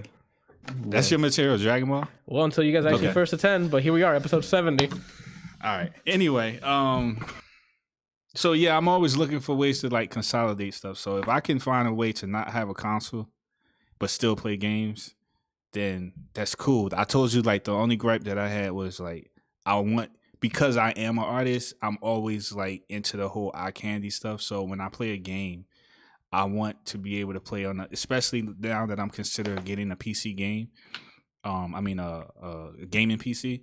I want to be able to play things on the highest quality settings. So I'm just concerned as to whether or not if I choose to play on Google Stadia, will I forego being able to potentially play on the highest quality settings if I had a gaming PC? You know what I mean? One versus the other. You said that it doesn't matter. So I don't know. I'm stuck between a rock and a hard place because it's like, I know you're pretty knowledgeable of these things, but at the same time, it's like, but what if there is a difference that I can notice? The first thing I can say before Anthony gives you a sales pitch and then gets 15% commission is that I only get the commission if someone buys it. Obviously, I have failed horribly because my friends list is empty. You know what's funny is that you did a better job selling Game Pass than you did Stadia. I don't know how it's funny. Kelsey has it. You have it. Well, well, yeah, because I know what I'm talking about. But if he just buckled down and got Stadia, he'll go, hey, he's right again. I don't give a shit about Stadia. I want to play Darksiders and Samurai Showdown, wink, wink. But to answer Randall's question, you'll get highest quality more consistently if you build a gaming PC to tie in. Because if you have Pro for Stadia and you can get the 4K, playing 4K, once your internet connection's a little wobbly, it's going to scale down visually so that it can run smoothly. But that's something I wouldn't have to worry about if I bought it, if I didn't play on Stadia, right? Yeah. So that's something I'm concerned about. But to counter that, you just have to buy the game and play on Stadia, way cheaper than buying a very strong computer that can run games nowadays at the highest settings, and then keep having to buy them and inevitably have to upgrade your computer like a decade later. This is like it. Stadia is less consistent, but on your wallet it's more consistent because you're just paying that base fee as opposed to hundreds and hundreds on new graphics cards, etc.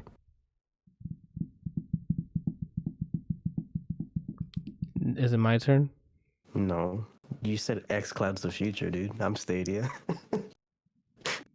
So, to answer your questions, the visual quality, that's all dependent on the developers, because they're the ones setting those settings. They have access to their databases. They need to find a way to use it accordingly, because right now not all of them are running at 4K 60. A lot of the games that are out right now, they're getting like running at 1440p and just upscaled to 4K. Why? Maybe they just don't know what the developers have enough time. Who knows what the reason is? But that's what they said. They had the graphical power to do that. They haven't pushed it. That's just not the case. But that is, again, for myself, is not why Stadia exists. For myself, Stadia and xCloud, because I'm not just here trying to sell a 15% commission. Mm-hmm. And Xbox, I'm still waiting for my cut because I got 2 people here with a Game Pass. So it's convenience. And the convenience cannot be beat.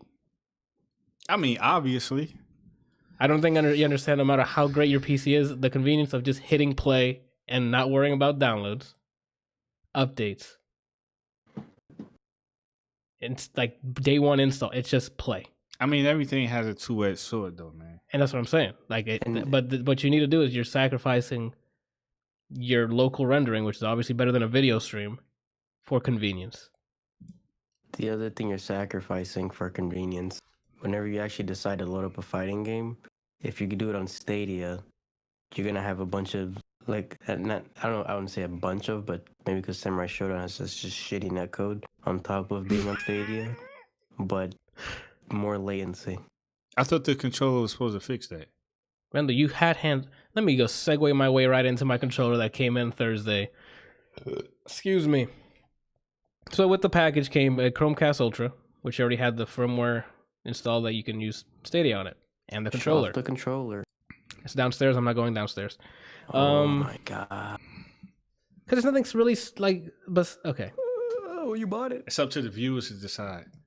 Guy over here. You want to go get it, Randall? It's your controller. Okay, then. So let me move on with my show. Thank you. Yeah, it's your show, so you should show the controller. Yeah, that's relative. It is. Anyway, The controller, it connects through Wi-Fi instead of connecting to the Chromecast or anything else. Reason being, the controller connects to your router that connects directly to the server blade or whatever that's running the game. That way there's less latency because there's no middleman. When you play it on a Chrome tab, it's your keyboard, mouse, or controller, whatever you're using, has to go through. The input goes through your computer to the Wi-Fi to the game. This controller cuts some latency there.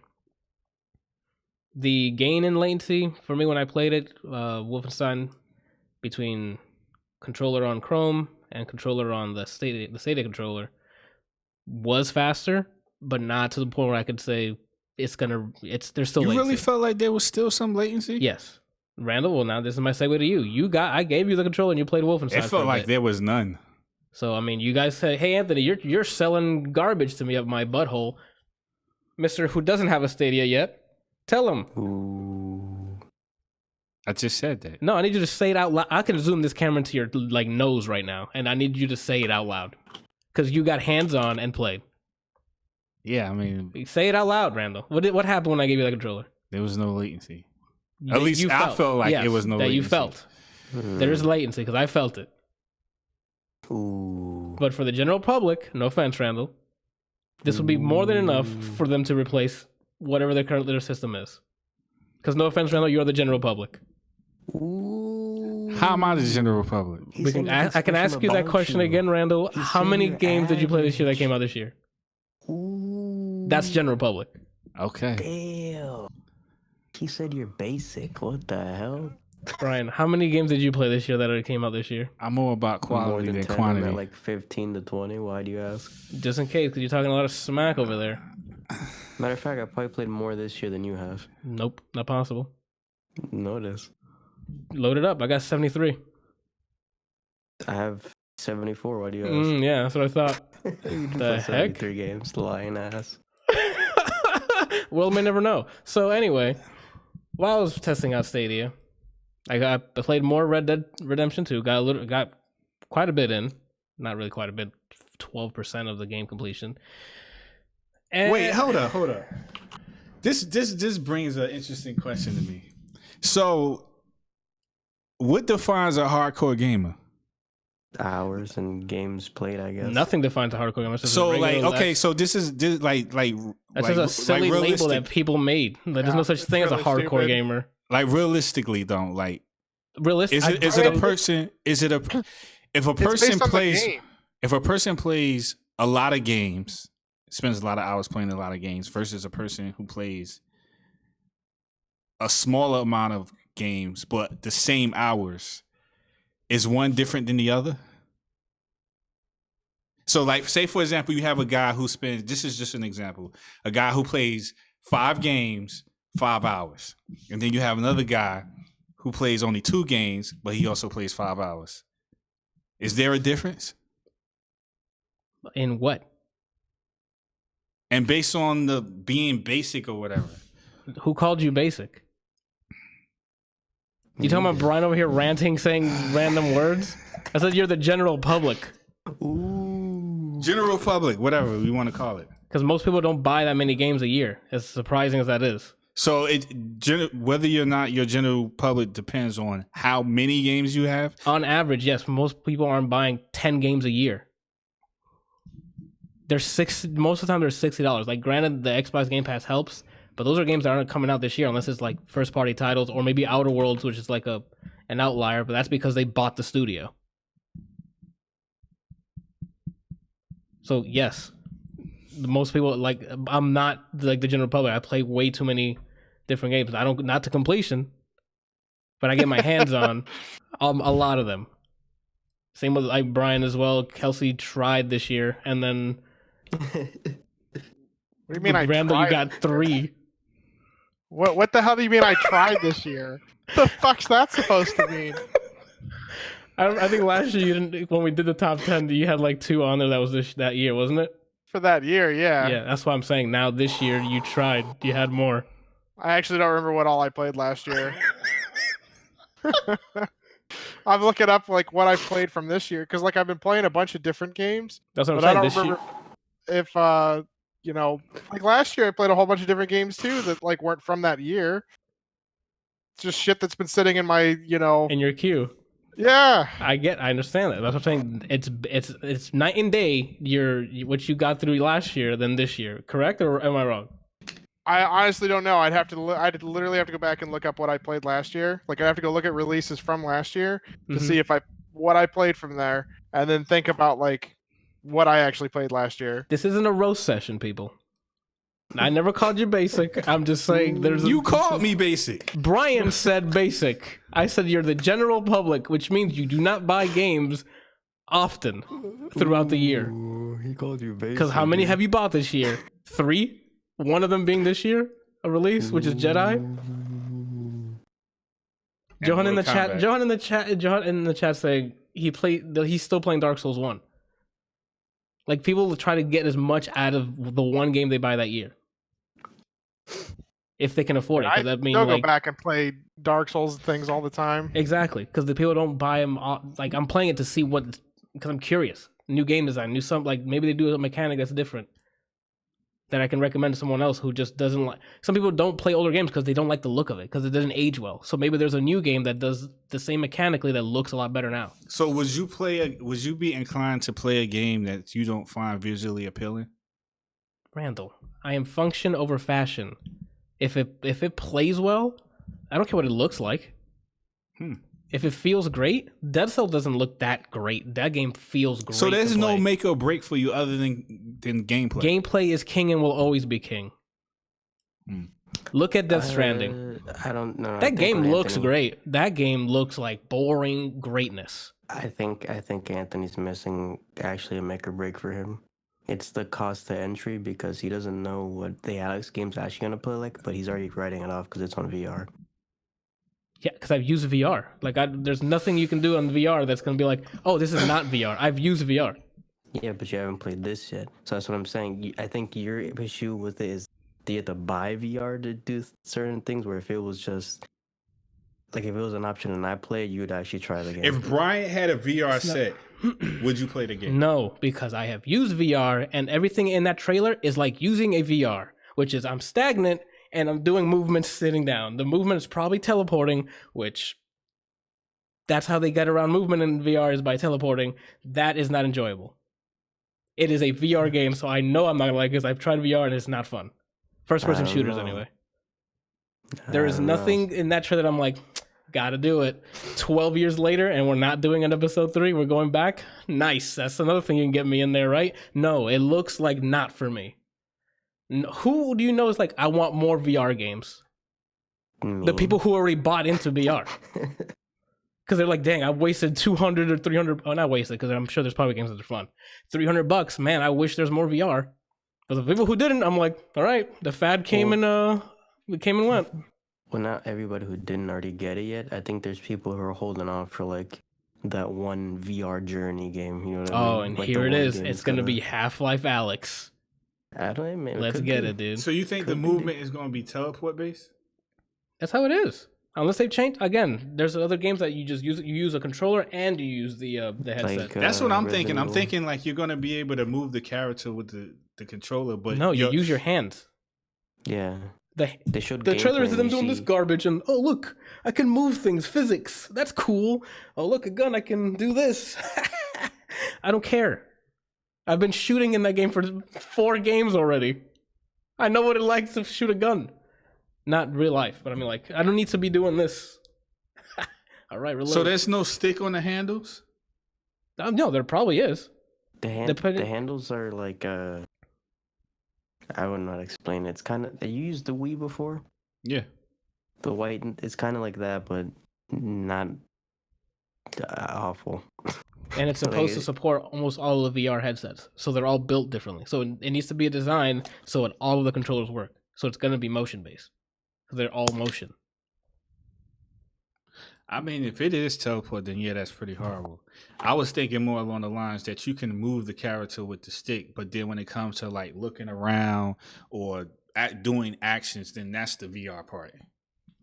So far, the only game that I know of that you use the sticks to move is a game that can be played without VR, which is the Resident Evil, when everything's just brownish and then the family's bunch of like poop. Yeah. I think it's 7, but Yeah. I think it's 7. Because 6 is the really bad one where you play as 3 different Chris campaigns. Redfield has a boyfriend, yeah. What? Not really, Randall. Don't worry about it. How do you guys trigger me again? How do we get here? We were just We're talking about functional whether a fashion. game Well, first casual you called gamer. Randall basic. Yeah, I didn't call you basic. Again, I'm saying Well, you I'm are. past that. I'm just talking. We were talking about the fact that. You're asking what makes a hardcore gamer. That doesn't mean anything to me. That was We went after. past. Yeah, Okay. We went past that. I don't remember what led to that though. I don't know. I was in the middle of talking about Red Dead. You're talking about Stadia, and you're saying the general public won't notice or will feel like there's no latency on the controller. Got it. And Okay. then when he's like, "Oh, what do you mean?" I said, "Ooh," and he said, well, "What do you mean? I'm general public." Randall, you're getting hit by all the baits, dude. And you said your cell's better? Ooh. I never said my cell was better. I know. There's another bait, Randall. That's exactly what I'm talking about. I let my Randall, don't skills push do the mic away from you. What are you doing? I let my skills do the talking for me. I'm going to end this episode, dude. I could have countered that, but again, I'm not trying to have the same conversation. Yo, so I was playing Red Dead, right? Yeah. I'm on my horsey now, level like 4 with him.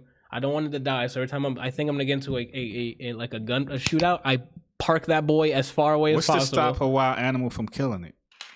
Nothing, Randall, but I know that wasn't gonna be me causing it. Like, you know? I mean, it's your fault if you leave him out away from everything. No, but I tie him to like it's in civilization. So that's even worse. So now he's tied. If something attacks him, he can't run away. Randall, if you get Stadia and you play Red Dead online with me, I'm shooting you on sight.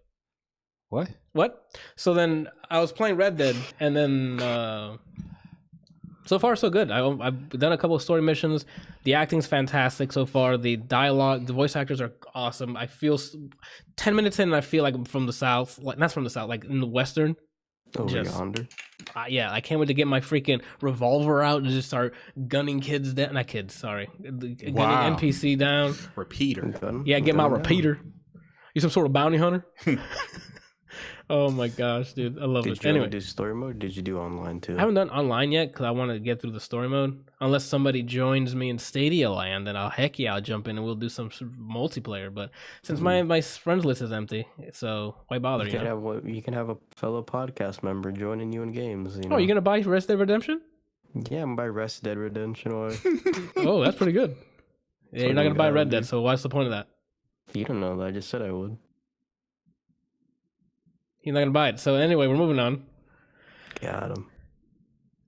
I guess it's not even a Stadia review because I already gave you my review. It works. The game, I've been playing it like almost. Randall's been coming up and down the stairs getting his ice cream. Not that coming up and down the stairs, Brian. What? He saw me play Wolfenstein. I guess move on to Wolfenstein. Red Dead, right now, I've only played a couple missions. It feels great. But Wolfenstein, it's one of those like put like the grind that the right amount of grind like to hook me in, just want to keep going. So it's not like other Wolfenstein games where it's like a linear story-based game. You got empty too many clips to kill one person, man. Well, let me explain why. Because in the old Wolfenstein games, it was very linear and it's just, just kill the Nazis. Well, they added a bunch of RPG gun elements to it. So there's a leveling system. You get to pick whichever, from the beginning, you get to pick one of the twins. The story is, I don't want to spoil it. This is the third game into it, so I really don't want to spoil it because the first two are so freaking great. The story is fantastic. Kelsey, have you played the first two Wolfenstein? No. I think you would I think you would love those games. The shooting is just like old like Doom games. It's responsive, like old Bethesda. You know. You'll probably like the story too, because from what I watched Anthony play the second one, it's outlandish, but it's well written outlandish. Yeah, like you would love. There's very memorable characters. It's sublime. The first two are fantastic, and then this is supposed to be the follow up to number 2. You play as the twins from BJ Blazkowicz's twins. It's already kind of giving a lunch. How much time have you put into this game? I mean, you saw Randall like throughout the weekend. Like every time while Janiana was working, I'm like laundry, and then while laundry's going on, I'm playing it any chance I could. Like that's how much I just wanted to keep playing it. So if there was a standoff between those sisters and the sisters from Far Cry, who would win? Sisters from Far Cry? Which Far Cry? The expansion pack. Oh no, you're talking about Far Cry 5 with the whole post-apocalyptic? Yeah. Well, these girls, they have cyber suits, Randall. Like these suits aren't. They're no match. These girls, they have the weaponry here to destroy those girls from Far Cry. What if all 4 of them had the same suit? I mean, that'd be a pretty cool fight to watch, I guess. You know. So you pick as one of the twins.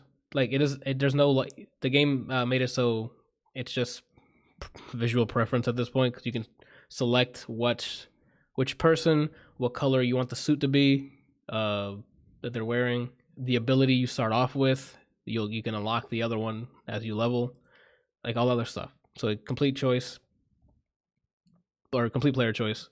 Get dropped in to the story, which is your dad's missing, and you have to go find him. Your first lead is somewhere in France. France? I think it was France or Paris, one of those things. Anyway. Yeah, that's what you said. They were in Paris. Yeah, so it's there, and that's your first lead. Story goes from there. Mechanically, it's how can I? It's too many bullets. It's too many bullets because it's RPG now. So it's like I don't want to say Warframe. Like Destiny. It's like Destiny. You get an open area, and as you're playing either through the main mission, a side mission, you'll get like activities that come up in the middle of it, so you can keep leveling and keep leveling and keep leveling. Leveling gives you ability points that you unlock. One other ability that Go ahead, Randall. I mean, I'm sorry. No, I'm just thinking about that part where you picked up something that said you could fight something. When you went around the corner and it was the Gundam looking thing. Oh, the end of I didn't fight that. Okay, so I'll tell that story anyway. So yeah, like all the enemies have different like tiers. Like you have a grunt, but then in a grunt tier 2, tier 3, all the way to like 5. I guess that's when I get to like level 50 or whatever. They'll start appearing. So yeah, it's like Destiny. You'll load up the area, do whatever mission you have in that area, or side missions, and then activities will pop up. And you, even if you don't have a co-op partner, your partner's AI will be there to help you, so they can like revive you, or you can tell them, "Hey, focus this enemy," etc., etc. There's even builds you can not builds, but there's an ability you can say, "Hey, attack this person." So then, like, the person you have selected as to target you'll do 20% more damage. Per weapon, there's a weapon mastery. So each level you get more damage. Every like upgrade is just more damage. So it's like weapon mastery is more damage. You can customize each gun with different attachments, and if you have a certain set, you get like bonuses. There's a bonus for I forgot the name of the manufacturer, but if you get like 3 of the same manufacturer, damage buff. And then there's a accuracy buff, fire rate buff, like it's that kind of leveling. And you continue just to level your gun until you I don't know, I haven't maxed anything yet, but I think that's it. You don't have like mods on like your suit, it's just the weapons. Right now it's just been the weapons and your like ability points, which is your suit. So you just unlock more things that your suit can do. Like you can run, you have an ability like in the first 2 games where you can run and go through like weak walls, like a shoulder rush kind of thing. You have a double jump. It's like that. Like it's sort of Metroid, but Destiny's like so you'll have to keep going because you don't have like a laser gun to shoot down a laser door. So you have to like, oh crap! So I can get that. I gotta go either find in the wild, like find an enemy who has a laser gun, or get the upgrade so I can store the huge guns. Or just have your co-op partner have different guns than you. I don't know.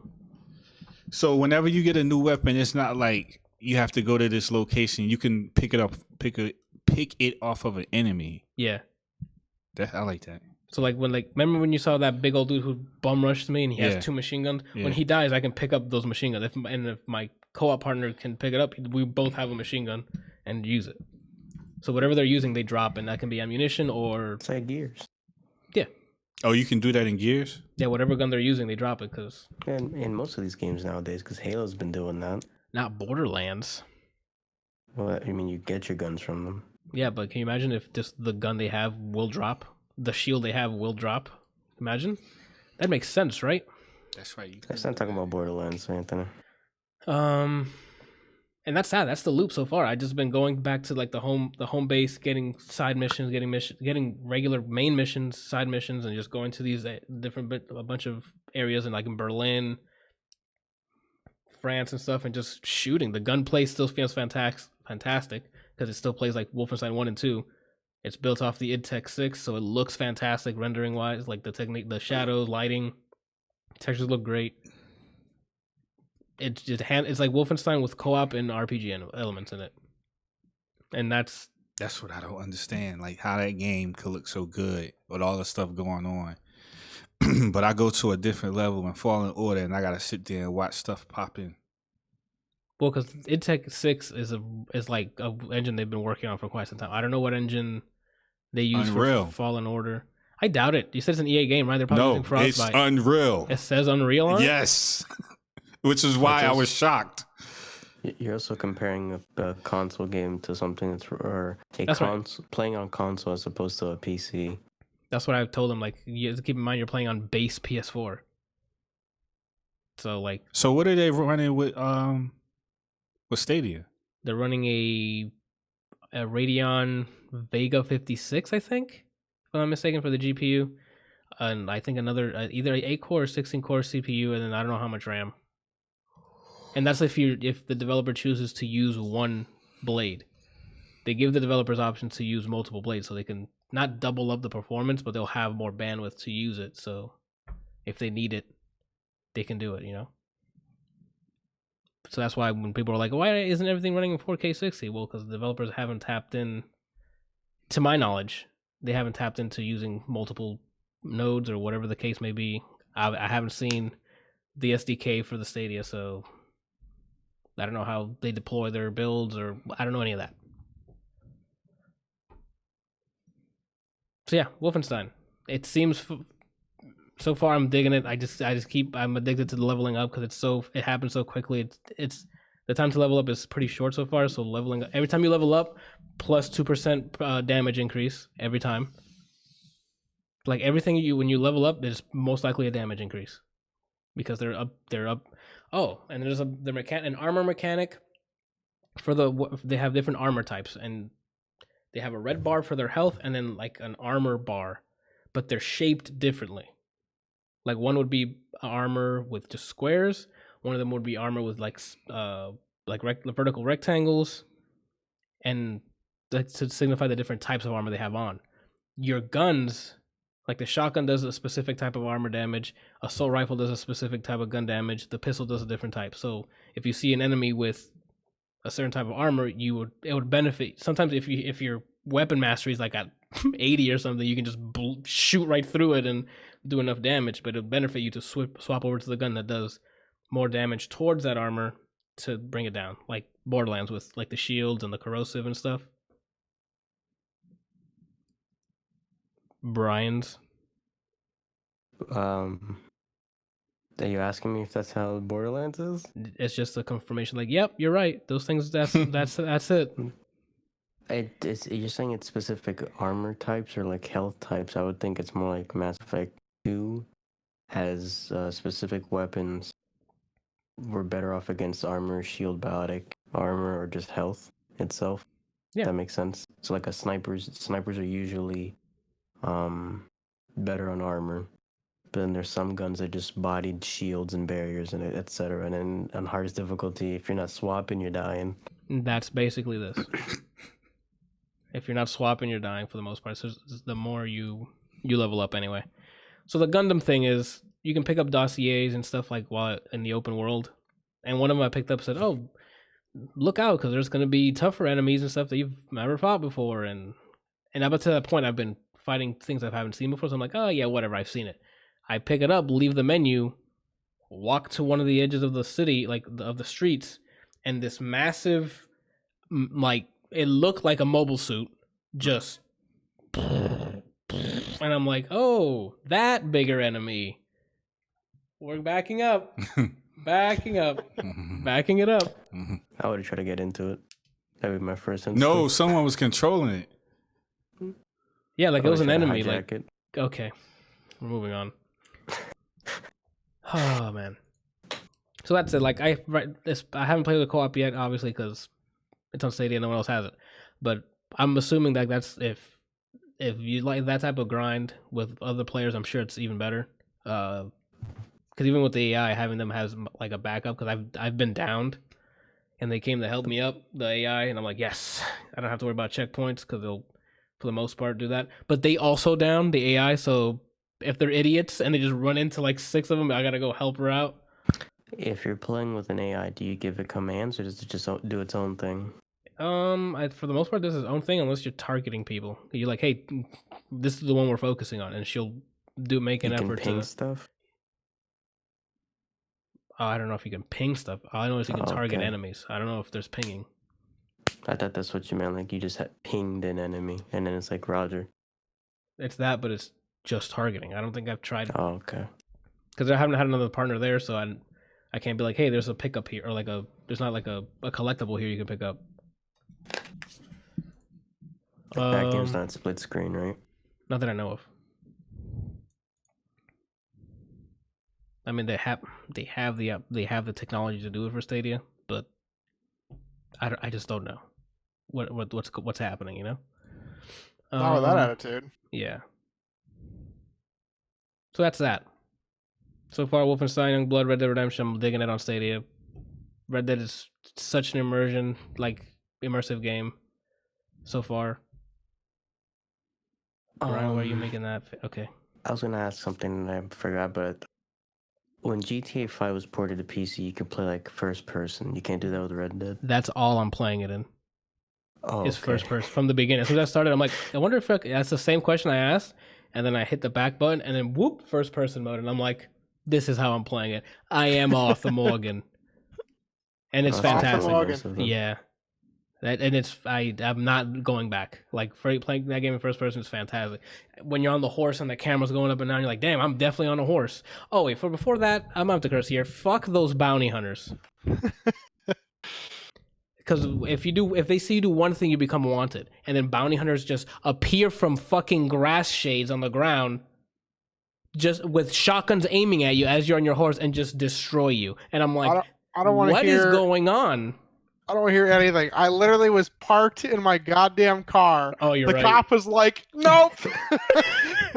Wasn't doing shit. The cop was like, that fucker right there, I'm going to take him out. And then cops just appear out of friggin' nowhere. You definitely have it worse than me because I was wanted. But, like... They have to see you do something wrong? Yeah, like if you pick... Okay. I guess I'm going to go into Red Dead Redemption. The thing I like the most about Red Dead is how dynamic it feels.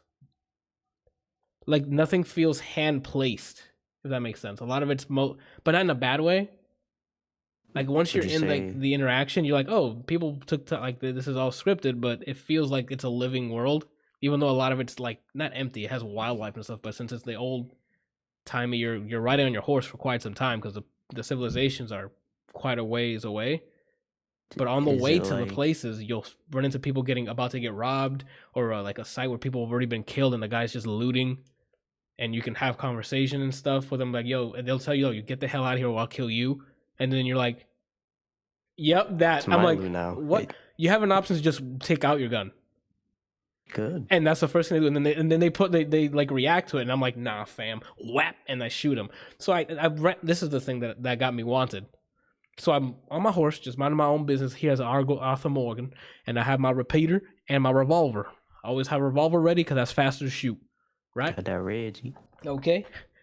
So I'm going, just me and my horse. Come on, Biscuit. You good? Level 4. We can drift now. Let's go. Put up.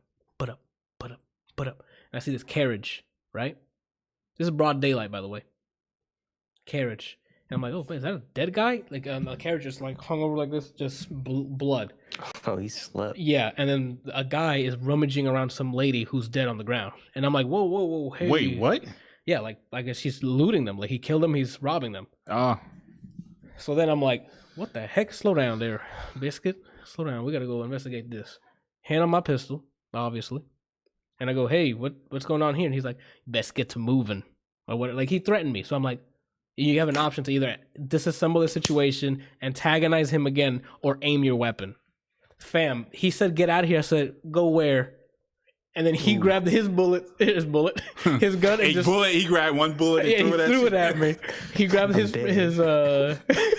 he grabbed his gun, and as soon as I saw him pull out his gun, I'm like, dead eye activated. Slow down time, shot him in the head. Blah! I'm like, I'm a freaking cowboy. Some idiot from behind me thought I was part of this. Wow. Because I killed him and I went to loot him. So now it's 3 dead bodies and I'm looting a guy who killed the other 2. Yeah, but hey, that's real life, bro. So the guy saw me and he's like, oh, snap, I got to go tell somebody. And the map will tell you, hey, this guy's a witness and he's going to a civilization. Brian knows what's about to happen. So you chasing this guy down to stop him from snitching on you? No. The problem was there was 2. I was focused on one of them. Brian knows. Here's what happened. The one that saw it was on foot when he walked up to me. And I'm like, oh, nope. Ended him, right?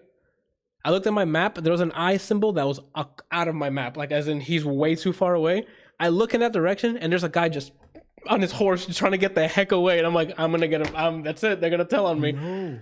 You get in the carriage. No, the carriage I couldn't get into because the horses were dead. How am I going to move? Throw your gun. So I got to my horse, and then and I'm like, I can chase him down still. And sure enough, I'm catching up. As I shoot him, we were already in town. Oh, then why'd you shoot him? Brian, I don't want him speaking. I could have been like, yeah, yo. but if you're in town, that means people can see you. Yeah, but I can be like, hey, I wanted to see if I can, like, if someone can be like, what the heck was that? I can be like, yeah, he was a murderer. I want to see if I can talk my way out of it. That's not what happened. So you get in Brian, town Brian, I need you to calm down, okay? So I shoot this guy like on the outskirts of the town, right?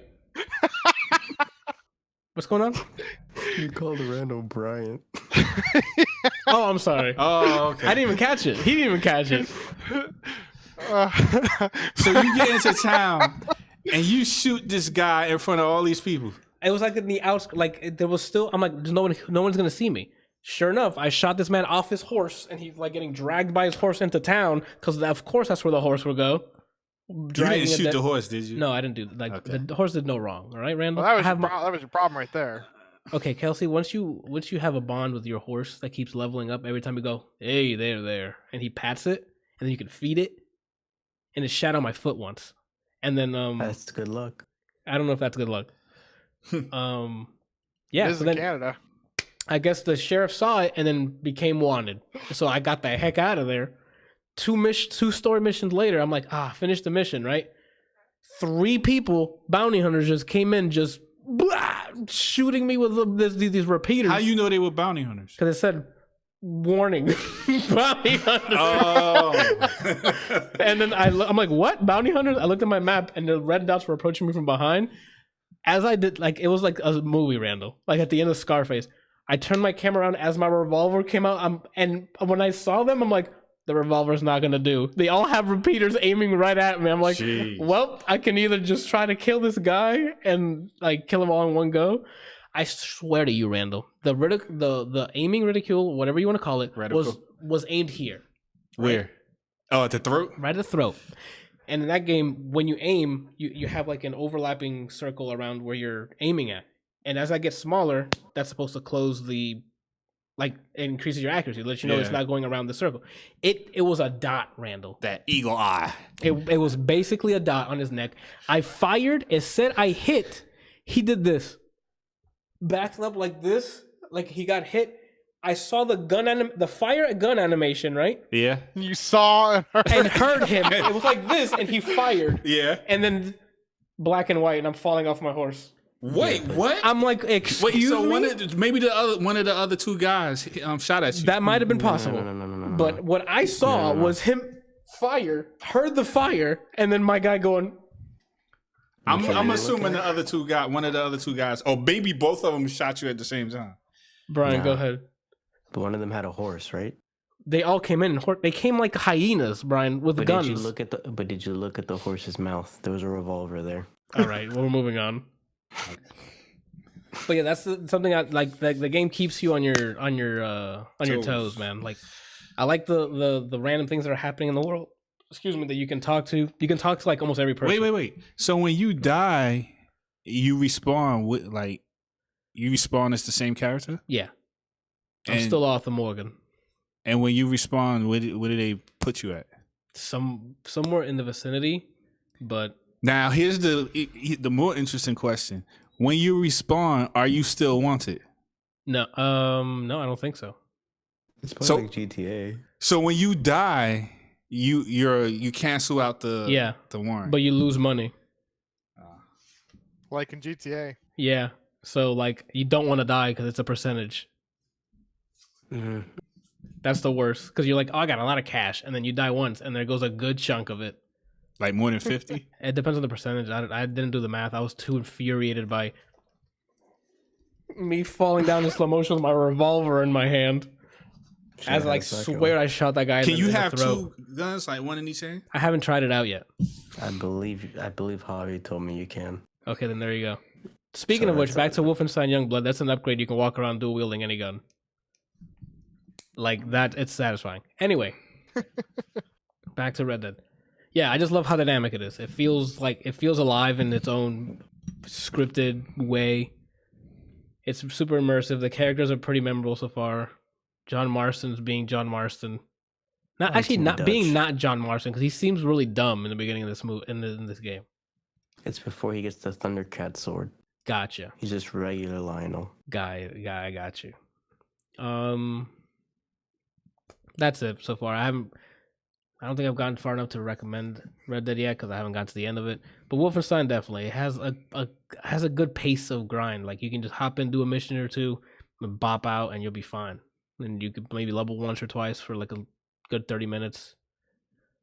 Wolfenstein I definitely recommend. That's fun. Red Dead is a slower grind, but if you try, like Red Dead's like you're gonna sit there for a few hours and like get immersed in it. You know? Why did you try to rob that guy that was robbing the people? I didn't rob him. I shot him and I took whatever he had on him. Somebody robbed. That's not robbing, Randall. I'm taking the things that he's obviously not going to need. Okay. There's a difference. Okay, Kelsey. Mine is mine. What's yours is mine. Yeah, that's the like model. he's not using it. So but my question is, why did you? Because didn't you say at one point you went past somebody else like that?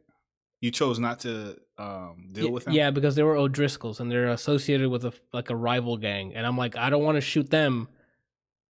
And then something happens that they start raiding my camp. Okay, so I'm like, let me wait. You know, I don't know how deep this system works or how because you also have like in Red Dead 1 where you have like a lawful meter, like how good are you towards society and bad. And I'm like, before I start going straight bad and just offing everyone, I want to see how deep the system works. So the dude that you shot, this is a regular dude. Like when I asked him like, "Yo, who are you?" or stuff like that. Like he was like, "Oh, y'all had a conversation before." You can speak to almost every single person. You can greet almost everyone and they'll respond. Like, or you can like you can walk into town, hold left trigger on the person to target them, and one of the options every time is rob. Oh, you can rob every single person in the game. Hmm. You're not gonna get far because it's probably gonna be a sheriff or something to shoot you down, but. Yeah. I'm digging it so far. Like Wolfenstein is that quick jump in, jump out, and then Red Dead is like a good sit down and get immersed for a few hours. It's great, Randall. Red Dead so far is great. That's funny that you didn't know that there were two other people around. Cause I didn't know. I was too. I'm like, I'm in the moment. I'm like, cause he can shoot me down. Like your health goes down quick. Like quick. Cause I'm telling you, that man's. It just said bounty hunter. I turned. I'm like, oh, I got a shot off. And then I died. So I'm like, okay, I guess they all blasted me at the same time or something happened. I don't know. I just ended up getting destroyed. If they even look at me, revolver, I'm taking your loot. I don't even care who you are. Okay. And that's all I gotta say. That's how I live over yonder, where I'm from. I'm gonna see if I can. I need to get a Bluetooth Xbox controller because I got into the xCloud, but you can only use it through your phone right now, and the only way to use it is to connect the controller through either cable or Bluetooth. So I might have to get like a cable that can connect from USB to USB-C. The Xbox controllers think the already one- have Bluetooth. The new ones do. Do you want to use mine? Mine's new. We can try that, and I can try so I can actually have some compare and contrast with the cloud wars that's happening that I'm I only still a wanna- part of. I still want to try the controller, and I want to see Stadia. I want to see the latency. I just want to feel the controller, to be honest. We'll load up with you. Samurai Showdown then. What we can do is load up Samurai Showdown on my Both controls. like on Chrome, tab through my computer, and then straight from the Stadia controller to the data center, and then you can see for yourself how the difference, or if you even feel a difference, if they're both the same latency. And then you can decide there whether or not you're gonna drop join the Stadia crew. Anyway, so When the Darksiders game comes out, I'll buy it. oh, that's right, that's coming out in like a couple weeks. That's in 2 weeks. That's next week. How much is it? Fuck, I think I already committed to something I don't. All right. Anyway, so while I'm dancing by myself at the Stadia ballroom, and probably the xCloud one, I'm actually excited for the xCloud one because they're gonna implement Game Pass and stuff in it. So that'd be great for like us that have Game Pass. And you're like, oh, I'm gonna try this game, and you can just quickly like load up the Xbox app on your desktop and play it to see if you even want to download it locally. I think that's gonna be. I forgot to sign up for xCloud, and I regret it. Well. Anyway, enough cloud talk. Well, speaking of the cloud, fucking EA What is happened? joining the cloud scene. Yeah, they announced that a while back. EA's Project Atlas. Yeah, I didn't know they had announced this. they had a video at a 1E3 saying that it's gonna be part of like the EA Premiere something, and it was supposed to be Project Atlas, but they only showed like not pre-rendered, like some sort of like stock video of people playing on PCs, and they showed Origin on it, and nothing really solid for them to show us. Yeah. I just think it's hilarious. But Fuck that company. The thing that I don't understand is they're gonna make their own streaming server. I guess they just want their games everywhere because they're making their own cloud service, but they've already announced they're gonna be a publisher for Stadia, as in they're gonna put EA games on Stadia. That doesn't make any sense. So why would you bother try to set up your own streaming competitor if you can just place it on one? It's going to be on xCloud already because xCloud is just basically running Xbox Blades, and then you can just throw a build to Stadia, and now you have it on the cloud. I would imagine that'd be cheaper. My guess is they might keep like older legacy games on their service instead of moving it to Stadia. Oh, I guess so. Yeah, that'll keep them there. I mean, it worked out for Disney, right? Fucking Disney. Hey, they know how to make money, man. But yeah, FNEA. There's a little story behind why he put their fuck. So he was writing FNEA, right? Or fucking EA. Go ahead. You can go ahead. I put the fucking EA on there, and then like it wouldn't. I don't remember. It wouldn't do something. So I reloaded the page.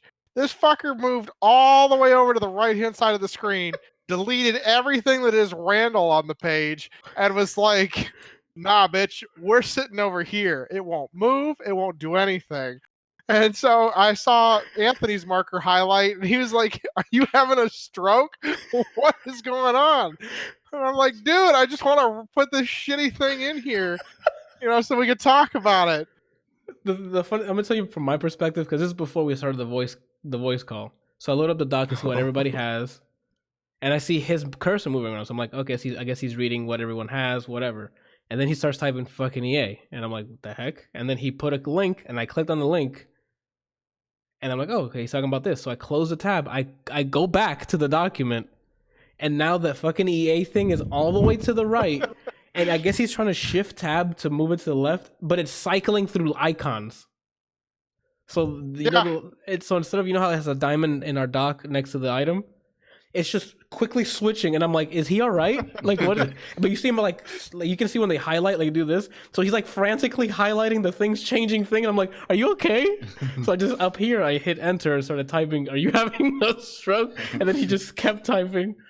I'm like, oh my goodness, it was great. Oh man. Shit. All right, so we pushed it off to this week, and we're already 2 hours in. Path of Exile 2. Want to wait till next week? No, I'm not doing Path of Exile 2. Tell me what's new, baby. So they've actually made quite a bit of changes with the Path of Exile 2. They've completely updated their whatever the rendering engine is, so that they can make it, look more realistic, look darker, better lighting, all sorts of stuff. More grittier looking, like yeah. Mm-hmm. I mean, it looks amazing. They also have changed a lot of. So they changed the way that the skill system works to an extent. Now you no longer have you're no longer having to find 6 link pieces of armor or 4 link or whatever it is. You have to find the same links inside of the gem or the socketed gem. Okay. Which is just interesting. Or maybe I don't know. I'm still trying to figure it out because they don't really have like a great, like, this is how it works. This is how you get 6 links. But apparently you can have 8 6-linked gems if you really want to. Which opens up room for crazy builds.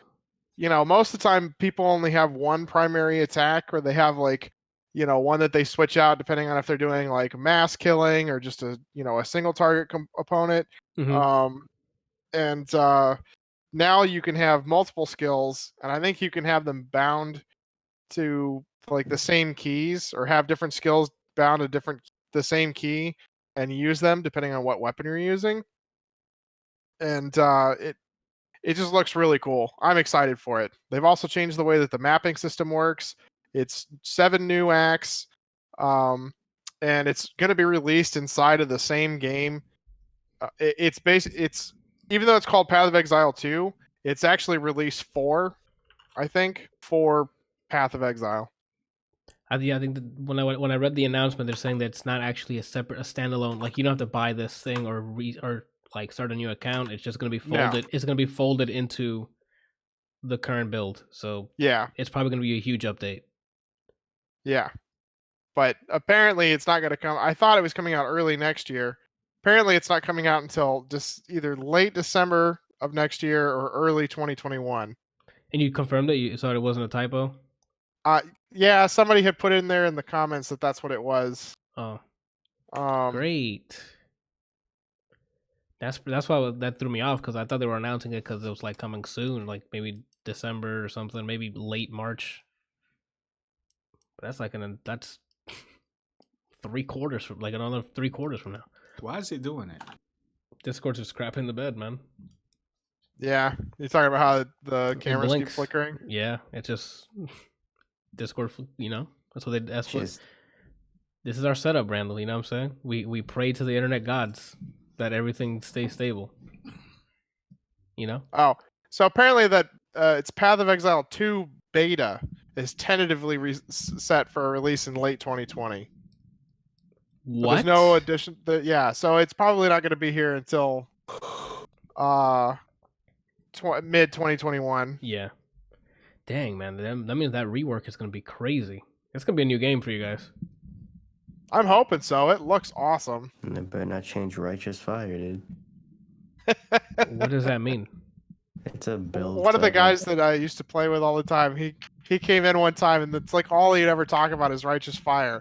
And so then we started giving him a hard time that whenever he came in, we would be like, Righteous Fire. Somebody say Righteous Fire, Righteous Fire. Similar to the way we did the insta-kill? Yeah, insta-kill. That's what it was. Insta-kill? And when I was playing, and I actually had several viewers that would watch, they would start, like, Bryant would do it. I think Kroby would do it. And they would just be like, Righteous Fire, and just type it into chat. It was absolutely hilarious. Gotcha. Now I'm part of the crew now. Love me. All right. Random side note. I went back and looked it up. I played 10 games released last year in 2018. Really? And I've played 9 this year.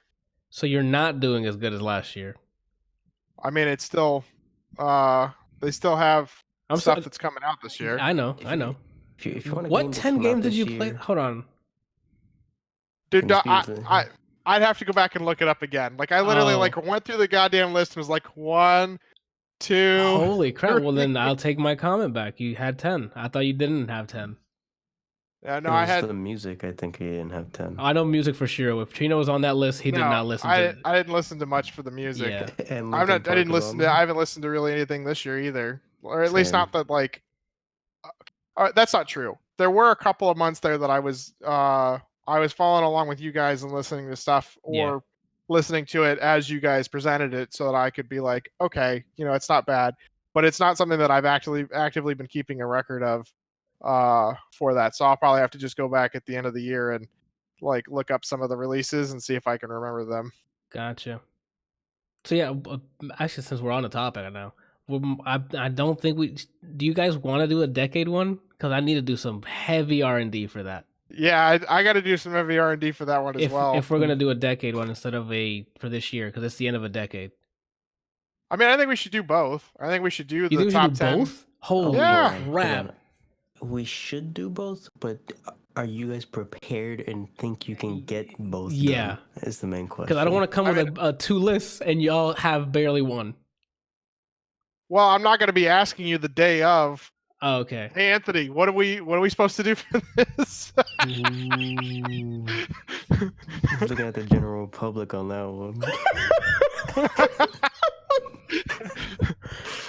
I really wanted to segue into that whole thing of back to Randall being a basic bitch about gaming. Yeah, I never said. I don't know why that was the story. I never said that. It was just me. Yeah, like where did he get this? It's recorded, so he can go back and listen to it. As not what I said. It was me saying that you were saying that, and I think that he maybe thought that you actually said it, and I was saying that you said it. Unbelievable. Just putting words in my mouth. So I said that you said that I said Yeah, that he like said that you said that I said said. that you knew that I said that he said this. All right, so I guess we can confirm. We're gonna do the decade one or no? Because if I we're think doing we it, should. okay. So Randall, you down for it? Sure. Top of the decade. So you got to go back to 2010, dude. Jesus, I already have 2 albums I know are on there. 2 albums for sure, 1 and 2. Yeah, same here. Taylor Swift. So we're doing all 3. We're doing albums, movies, and games. And games. Movies is gonna be the tough one, I think. That's gonna destroy me. It's top 10. Top 10 of the decade. I don't watch too many movies. Top 10 of 2019. And yeah, we're doing separate lists. I'm gonna do the top 10 for 2019 is gonna be easy. I already have mine filled for the most part. It's just replacing stuff over and over again. Gotcha. Same. I think I'm at the same point too. Where at this point I think I got my solid 10, and I'm just replacing. But for the decade, for games, yeah, are you kidding me? The Messenger's gonna have quite the uphill battle. Wait. It's 2010 to 2019. Yes. Yeah. Oh, you know what? Mass Effect's in there. That's true. Oh. You know what else is in there? Andromeda. What is that?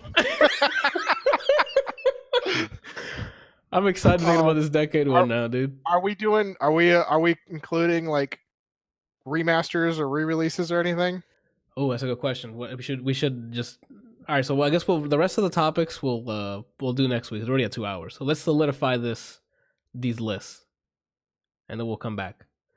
So yes, do remasters count, and what qualifies it as a valid remaster? I guess because that would mean Last of Us goes on there. Remastered is a separate game than Last of Us, because that's just literally like a facelift.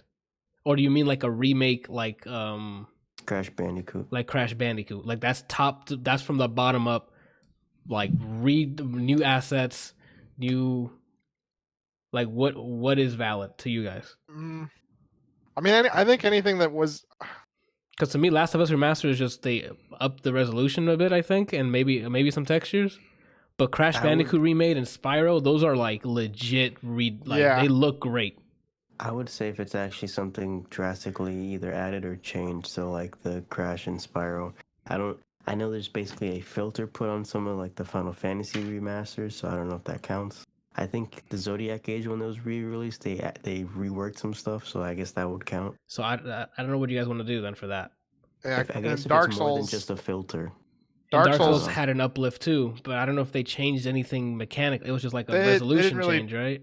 It mostly was a visual thing. I mean, there were a couple of things that they like fixed or changed, but it was more of just like a reskin. How about if it released as a separate package, it counts. Like, so Dark Souls Remastered was a separate game, as in like that's a separate thing, it counts. Okay, yeah. So just anything that's called a remaster. Yeah. So it's like, why did Brian do that? I think he filled out his 10 list. Street Fighter 5. he's Yo, I still can't believe Reno put that on his fucking list. I think I cried. Oh, what is this? You said you had mentioned it last week, but I don't remember hearing it. What's this about the like Street Fighter 5 whatever edition? Oh. So 2016 is Here when we Street go. Fighter 5 came out, and they said, Ono said, the lying sack of shit said, we're not gonna do like Super Turbo Edition or anything, it's just Street Fighter 5. So then like a year or two ago, Street Fighter Arcade Edition comes out. So they already lied once. Champion Edition's coming out next year, and it's supposed to be like the definitive where everything in the game's coming out like in one purchase. That's basically what it is. So you get like 149 Chun-Li costumes and one for Alex, and then you get all the characters and all the stages. It's basically how it is. Definitive Edition, and then there's 2 more characters coming out. They announced Gil, the boss from Street Fighter 3 games, and then that adds up to 39. They said you get access to 40 characters, so there's 1 more character they have to announce.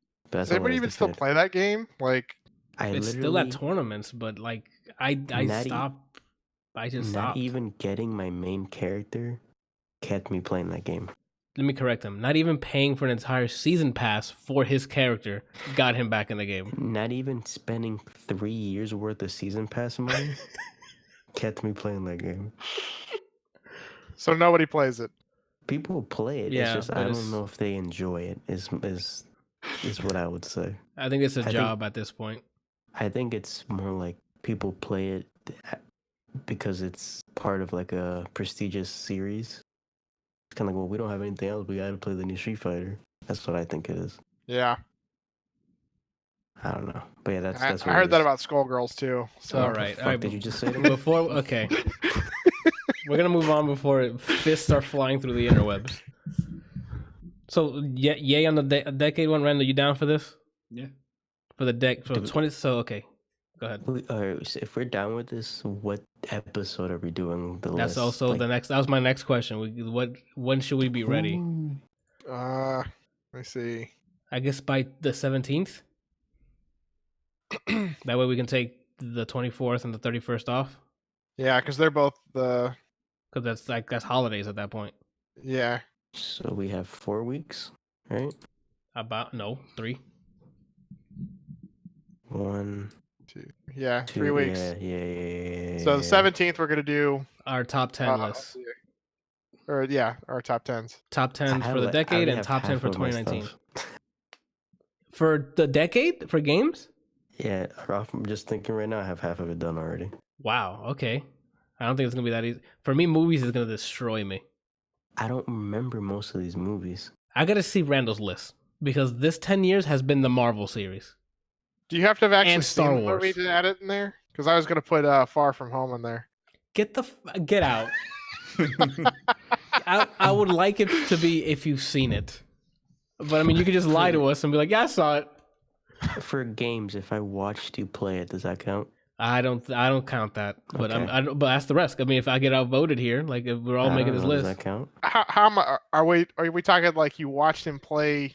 40% of it, or are we talking like 80%? Like I was his coach. like from beginning to end, I guess he was talking. Yeah. Then I would count that. Okay. Like it's Randall, what do you you think? You're the deciding factor at this point because I'm voting no, he's voting yes. So Isn't this top 10 thing all about what we experienced? now you're talking like me. Yes, that's what I would imagine it. So, but he that's a technically loose term. experienced it as well because But he you was were. there. I understand what you're saying, Brian. But it's like you weren't playing. So I'm down either way. I just want to know. I would have to. I would think you would have to have hands on. all right. There you have it. That's fine. I'm leaving the podcast then. Well, there goes Spider-Man and God of War. Spider-Man. Wait, no, I beat them before Anthony did. Yeah, I think you beat both those before I did. I platinum God of War. I think before. No, I didn't platinum God of War. I platinum God of War Spider-Man before Anthony started playing, and he platinum Spider-Man, but I beat that one before him. So we swapped basically. Yeah, I'll have to borrow my buddy's PlayStation this weekend and play God of War and Spider-Man and whatever else I can think of. That's. I think you'll like God of War a little more than Spider-Man because the God of War combat is very satisfying. The thing I can say about God of War that you'll appreciate is that you know how. I'm just gonna say, you know how there's Liliths and Avas in the world. Got it. In that series, unless it's on purpose with the narrative, there's no one you're like, why? Who lets you live in this world? Basically. Gotcha.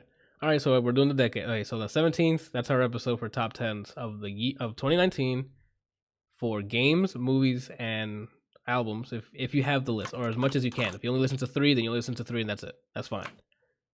You don't have to pull an overnight listening to albums you didn't really care for to begin with just to put them on a list. I have to do that because most of them I didn't listen to too much this year. I have my list done, but a lot of these I'm looking at like, is that really worth keeping on here? Some of them I'm like, what year did Trina come out? Bro. The part that upsets me is I think this year or last year she released a whole new album and you haven't even touched it yet. Yeah, so the 17th, our top 2019 of games, movies, and albums. And also our top of the decade for games, movies, and albums. That decade one's that's gonna be the toughest thing for me. For movies, here's my next question then. For the decade one, if people feel pressed on time, should we limit it to 5 or have the full 10?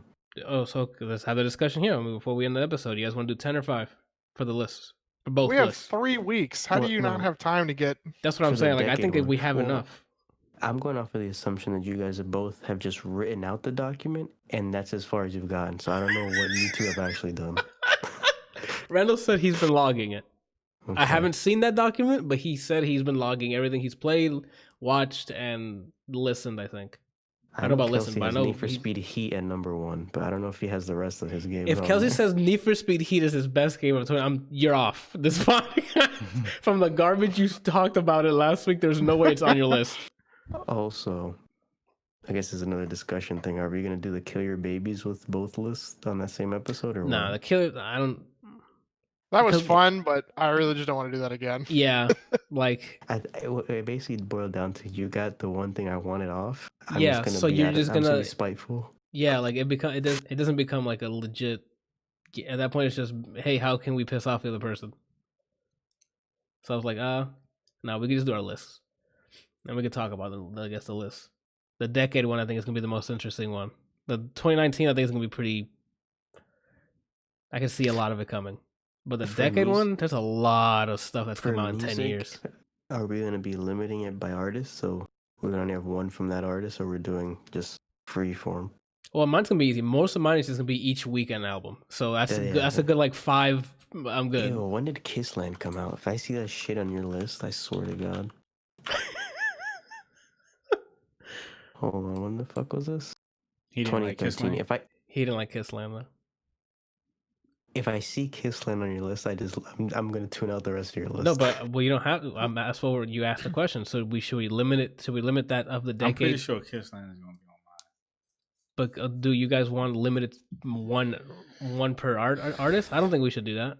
Because what if that artist back to back? Like if Adele should be on there twice for both her albums. Like those were good albums. Hold on. Here goes Brian pointing at me again. Like this will decide if I'm pro or against it. Okay. Like Frank Ocean. I'm not against. Yep. I'm not for Nike's. Not Nike's. Channel Orange and Blonde. In this decade. Exactly. I'm not. Like there's really good projects by the same people that might have been the best for that year. So I'm against it. Oh snap! I know my top movie for the decade. Avatar: The Last Airbender.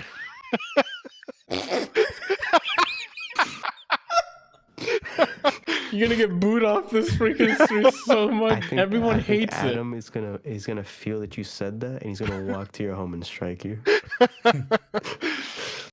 Oh my gosh! All right, so it's okay. So yeah, for albums, you can use the same artist. Like the different bodies of work has different, like that works. Say less. Huh? Most of my music ones is done then. Okay, dang. For me, I think the difficult one's gonna be games and movies more so, and then games I think is gonna be pretty simple for me because there's some standout ones. I think I have 10 stand. Oh, we didn't decide. Is it 5 or 10?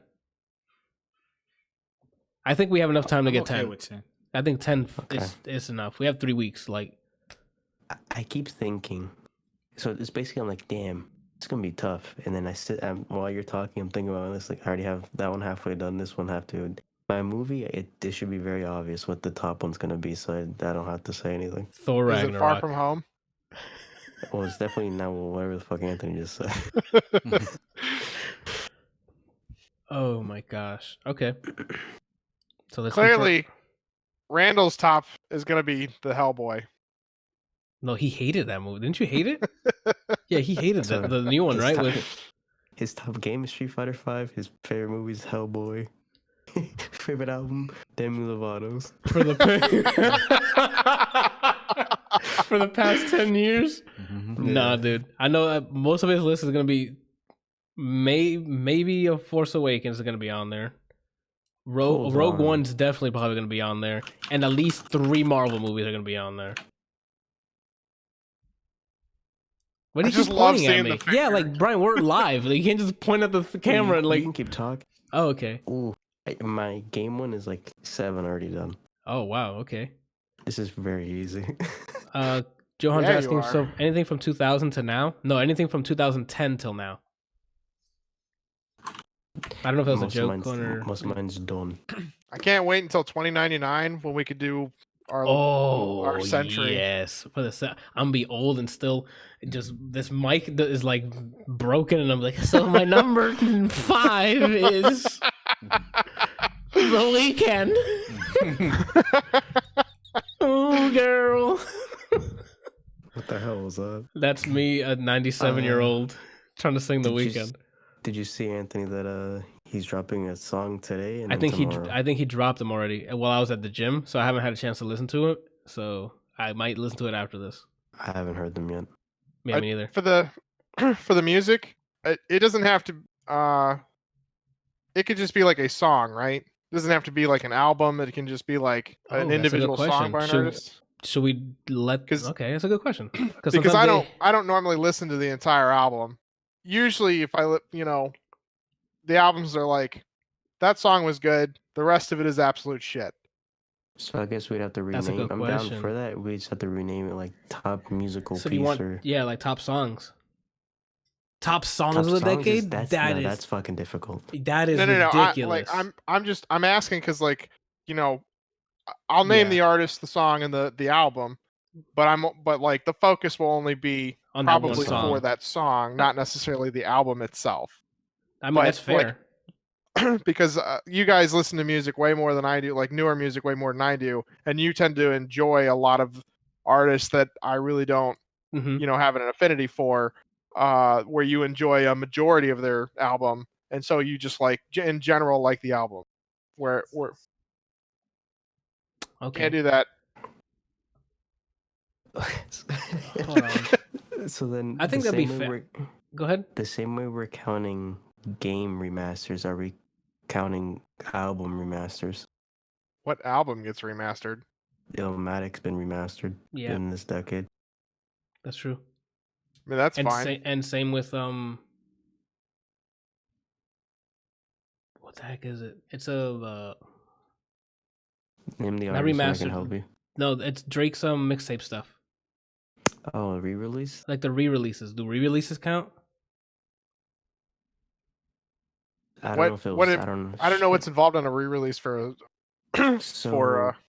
Drake. Basically, he had like a bunch of stray singles he released, like not on streaming platforms. I think on like SoundCloud or something, or on mixtapes, and then he basically bundled them together as an album and put it on Spotify.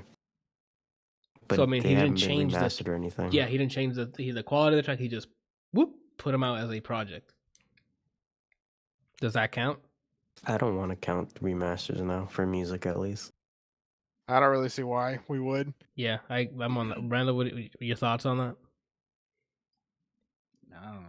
I think Randall's like, whatever. I already got my. I 10. think you should just pick whatever you want to pick. That's the whole point, isn't it? Well, we had to set some parameters. That's all we're trying to do. Because sometimes it wouldn't make sense. Like if he just picked one song, top album, because he picks one everybody's not song. going to like the same. It's kind of like what Kelsey is saying. Like you might be prone to liking an entire album, whereas one song might resonate with somebody. Well, that's what I will still work with the top albums because if you would recommend an entire album for that one song, that says something. I don't know. Well, I guess whatever you guys want. But that's why I'm asking you guys. What do you guys, For the music one, I'm fine with the singles, but we just have to call it like top music of the decade, top 10 musical pieces or just music. And then just, I guess, have a song on there. I don't know. Why don't you just do top song album? Top song album? Top song slash album. Yeah, we can do that if you guys want. Then swap the decade. We want to swap both lists or just the decade one? For top song / album. I mean, it's going to be the same for me regardless. Like I'm gotcha. probably going to have. Then let's do the same thing then. So we'll swap that list. It's not just albums anymore. It's top song / album. And I already got number 1 for this year. If we're adding songs, a whole album's gonna get booted off for one of these songs. No, it's not that you have to switch to songs. You can do either or. You can keep the album. That's what I'm saying. A whole album is gone for one song. Gotcha. So yeah, okay, let's do it. That's official then. Yeah. So it's nice for what came out this decade. Yeah. So I'm sure that's gonna be in your top 10 somewhere. I doubt it. There's too many strong things. All right, so let's reiterate again before we get offline here. So December 17th. There goes Brian making fuck. December 17th. Top movies, games, and song / album of 2019. Also, a list of top 10 games, movies, song, and album of the decade, 2010 to 2019. And if you happen to release a week after we do this list, you miss cutoffs. Sorry. Ooh. And I'm looking at you, 1917. Oh. Dang it, What? man. The movie. The movie 1917, I've been looking forward to it ever since I heard what it's about. When does Gotcha. that come out? I think in select theaters on Christmas Day. Mm. And I don't know if it's going to be any of these theaters local, so we have to wait till next year to watch it. Well, even then, that's behind the 17th. So Yeah, that's why I'm like, dang, I really wanted to make sure it came out this year. Because my top 10 for movies for this year, I think it's pretty easy so far because there's a lot of easy standouts. But for the decade, I'm going to need a glass of whiskey for this. Like, for movies? Nah, bro. It's ridiculous. All right, so that's it then. Well, everything we didn't talk about this week, we have a bunch of stuff on here. We'll add on to the next, like your Mirror's Edge at Catalyst. Brian listened to a bunch of music and the Deuce. So we'll move that on to next week. I think that's it, right? You already talked about the FNEA, Fallen Order. Okay, cool. So just Mirror's Edge for you, and then Brian's everything. So I can take off some of this. But I mean, that's for next week, so you can take it off later after I copy it over. All right. So the notable releases this week. Potential movies to add to your top 10s. Knives Out and The Irishman come out this week. Irishman's one that's like 4 hours. Irishman's the Scorsese film that's coming out with De Niro and Pacino and It's supposed to be like 4 Pesci. hours. Yeah, I'm fine. As long I as want it's to watch 4 both hours of those, though. Yeah, like Knives Out is the one with Daniel Craig, and it's like a murder mystery. You're a murder mystery. He got me, guys. He got me. Ooh. For games, I didn't see anything that was coming out, and for music, apparently Joe Pesci makes music, and he's coming out with an album this week. I didn't even know he sang. And that's about it, people, for the ADLR Podcast, episode 72. I'm lying. What are you guys doing this week? Do you even care? I mean, because my answer is it's Thanksgiving week. Like, I'm not going to stream tomorrow. I'm not going to, I'm off this week. I'm not streaming this week either. I'm not gonna stream anything. I'm just gonna stay home, load up some Stadia, maybe some Modern Warfare because oh my god. Okay, quick up. They added tournament gunfight mode. Yeah, so when? Brian, tomorrow. Okay. Actually, no, wait. Can I tomorrow? Go ahead. Yeah, we need to do that. What's gonna piss me off is we're in there. I'm hitting nothing but domes. They call me Domer Simpson, and my game crashes. That's what I'm afraid of. Yeah, I'm also afraid of that because the last thing I need is we get to the last grand finals, and you crash. Tragic. Anyway, so the Modern Warfare added a tournament mode for the gunfight, and now's the time to get in, Randall. All right, it's gonna be high octane, me losing. All right, so hitting domes. Brian's gonna be carrying me. But I won't be streaming this week. Thanksgiving is Thursday. Friday's gonna be Black Friday. I'm just gonna be eating, and just enjoying the vacation. So I'm not doing anything. Brian says he's not doing anything. Randall, you gonna be doing anything? You gonna be streaming? Yeah, on Babylon 5. Okay, so catch him on Babylon 5. That's his Pornhub username. Okay. I think his first video is called "Move These Mountains," and he just spreads his ass cheeks. All right, so Kelsey, you doing? We're picking up a puppy Saturday. What? You got a new puppy? What kind? Yeah, what kind of dog? It's another Australian Shepherd. Oh, okay. Hang on, I think I have pictures. Yeah, I have you haven't at least sent a it to me? picture. You can leave. Johan said he's gonna be streaming Dark Souls 1 Fog Gate randomizer on my Discord. So if you're on my Discord, check that out. He knows his Dark Souls. So I taught him everything he knows. Okay. They call me the lore keeper. He didn't say a time, so I don't know when he's doing it. So okay, nice. It looks like it looks like it's related to the one you have. Tonks. I mean, it's a Tonks. It's from the same breeder, and it's another mini Australian Shepherd. Nice. So I'm just upset that you wait until now to show me a picture. That's of true. dog. That's also very true. We weren't supposed to get one until January, but we got she got an email or a call or something the other week and was like, "Hey, so we have this one that hasn't been adopted yet. Would you like us to reserve it for you?" And she was like, "Yes." And so here we are. Yeah, basically. Cut to you picking it up. That's cool, I'm just though. imagining 5 years from now, Kelsey's gonna get home from somewhere. Let's say he works somewhere else, and he opens the door, and it's just literally a mattress-sized wall of fur hits him because they have 43 dogs and an otter somehow. That makes sense. So you're getting a new pup this week. That's cool. Who am I missing? Someone? No. I asked you. You're not. So besides the pup, you doing anything else? You're not gonna be streaming either. Probably not. Yeah, I mean, I haven't had time to stream at all recently, anyway. Oh, so you're not gonna start on Thanksgiving. So I thought we were gonna do ranked in Brawlhalla. Wow. You guys still play that? No. Oh, okay. I'm like, whoa! I didn't know you guys still playing that. No, Thursday, Shannon and I'm just gonna cook up Paros for Shannon and I.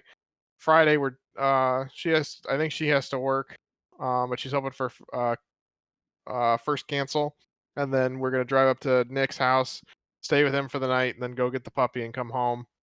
And then Sunday, we're going to Hall's Chop House, which is this really, really nice, really fancy steakhouse. Nice. And it's where I ended up proposing to her. So nice. Which hilariously, every year she takes me out to Hall's now, or has for the last couple of years, and I use that to do the proposal. Okay. Because you're like, I mean, might as well do it here, right? She loves this place. Basically. Huh? But I mean, last year I took her to Atlanta to go see a Cowboys game. So. Oh, that's right. I thought she hated the Cowboys. Can you say that without laughing? All right. My favorite basketball team's the Yankees, so it's whatever. All right, so that was the end of this episode, 72 of the ADLR Podcast. You can go to www.adlrplace.com for your one-stop shop of all things ADLR. That's pretty good, right? I hate all of you, really. I hope you guys slip on a banana and land. What was Randall's Pornhub name again? Babylon 5. Okay. Can we like actually make that an account and like put random pictures of random on Don't it? do that, man. Why would we make an account if the account's already taken by him? Oh, you're right. Oh my gosh. Yeah, that's about it, guys. So episode 72 wrapped up. Almost 3 hours again. We're making some. What happened, right? The name of his first video is Rise of the Skycocker.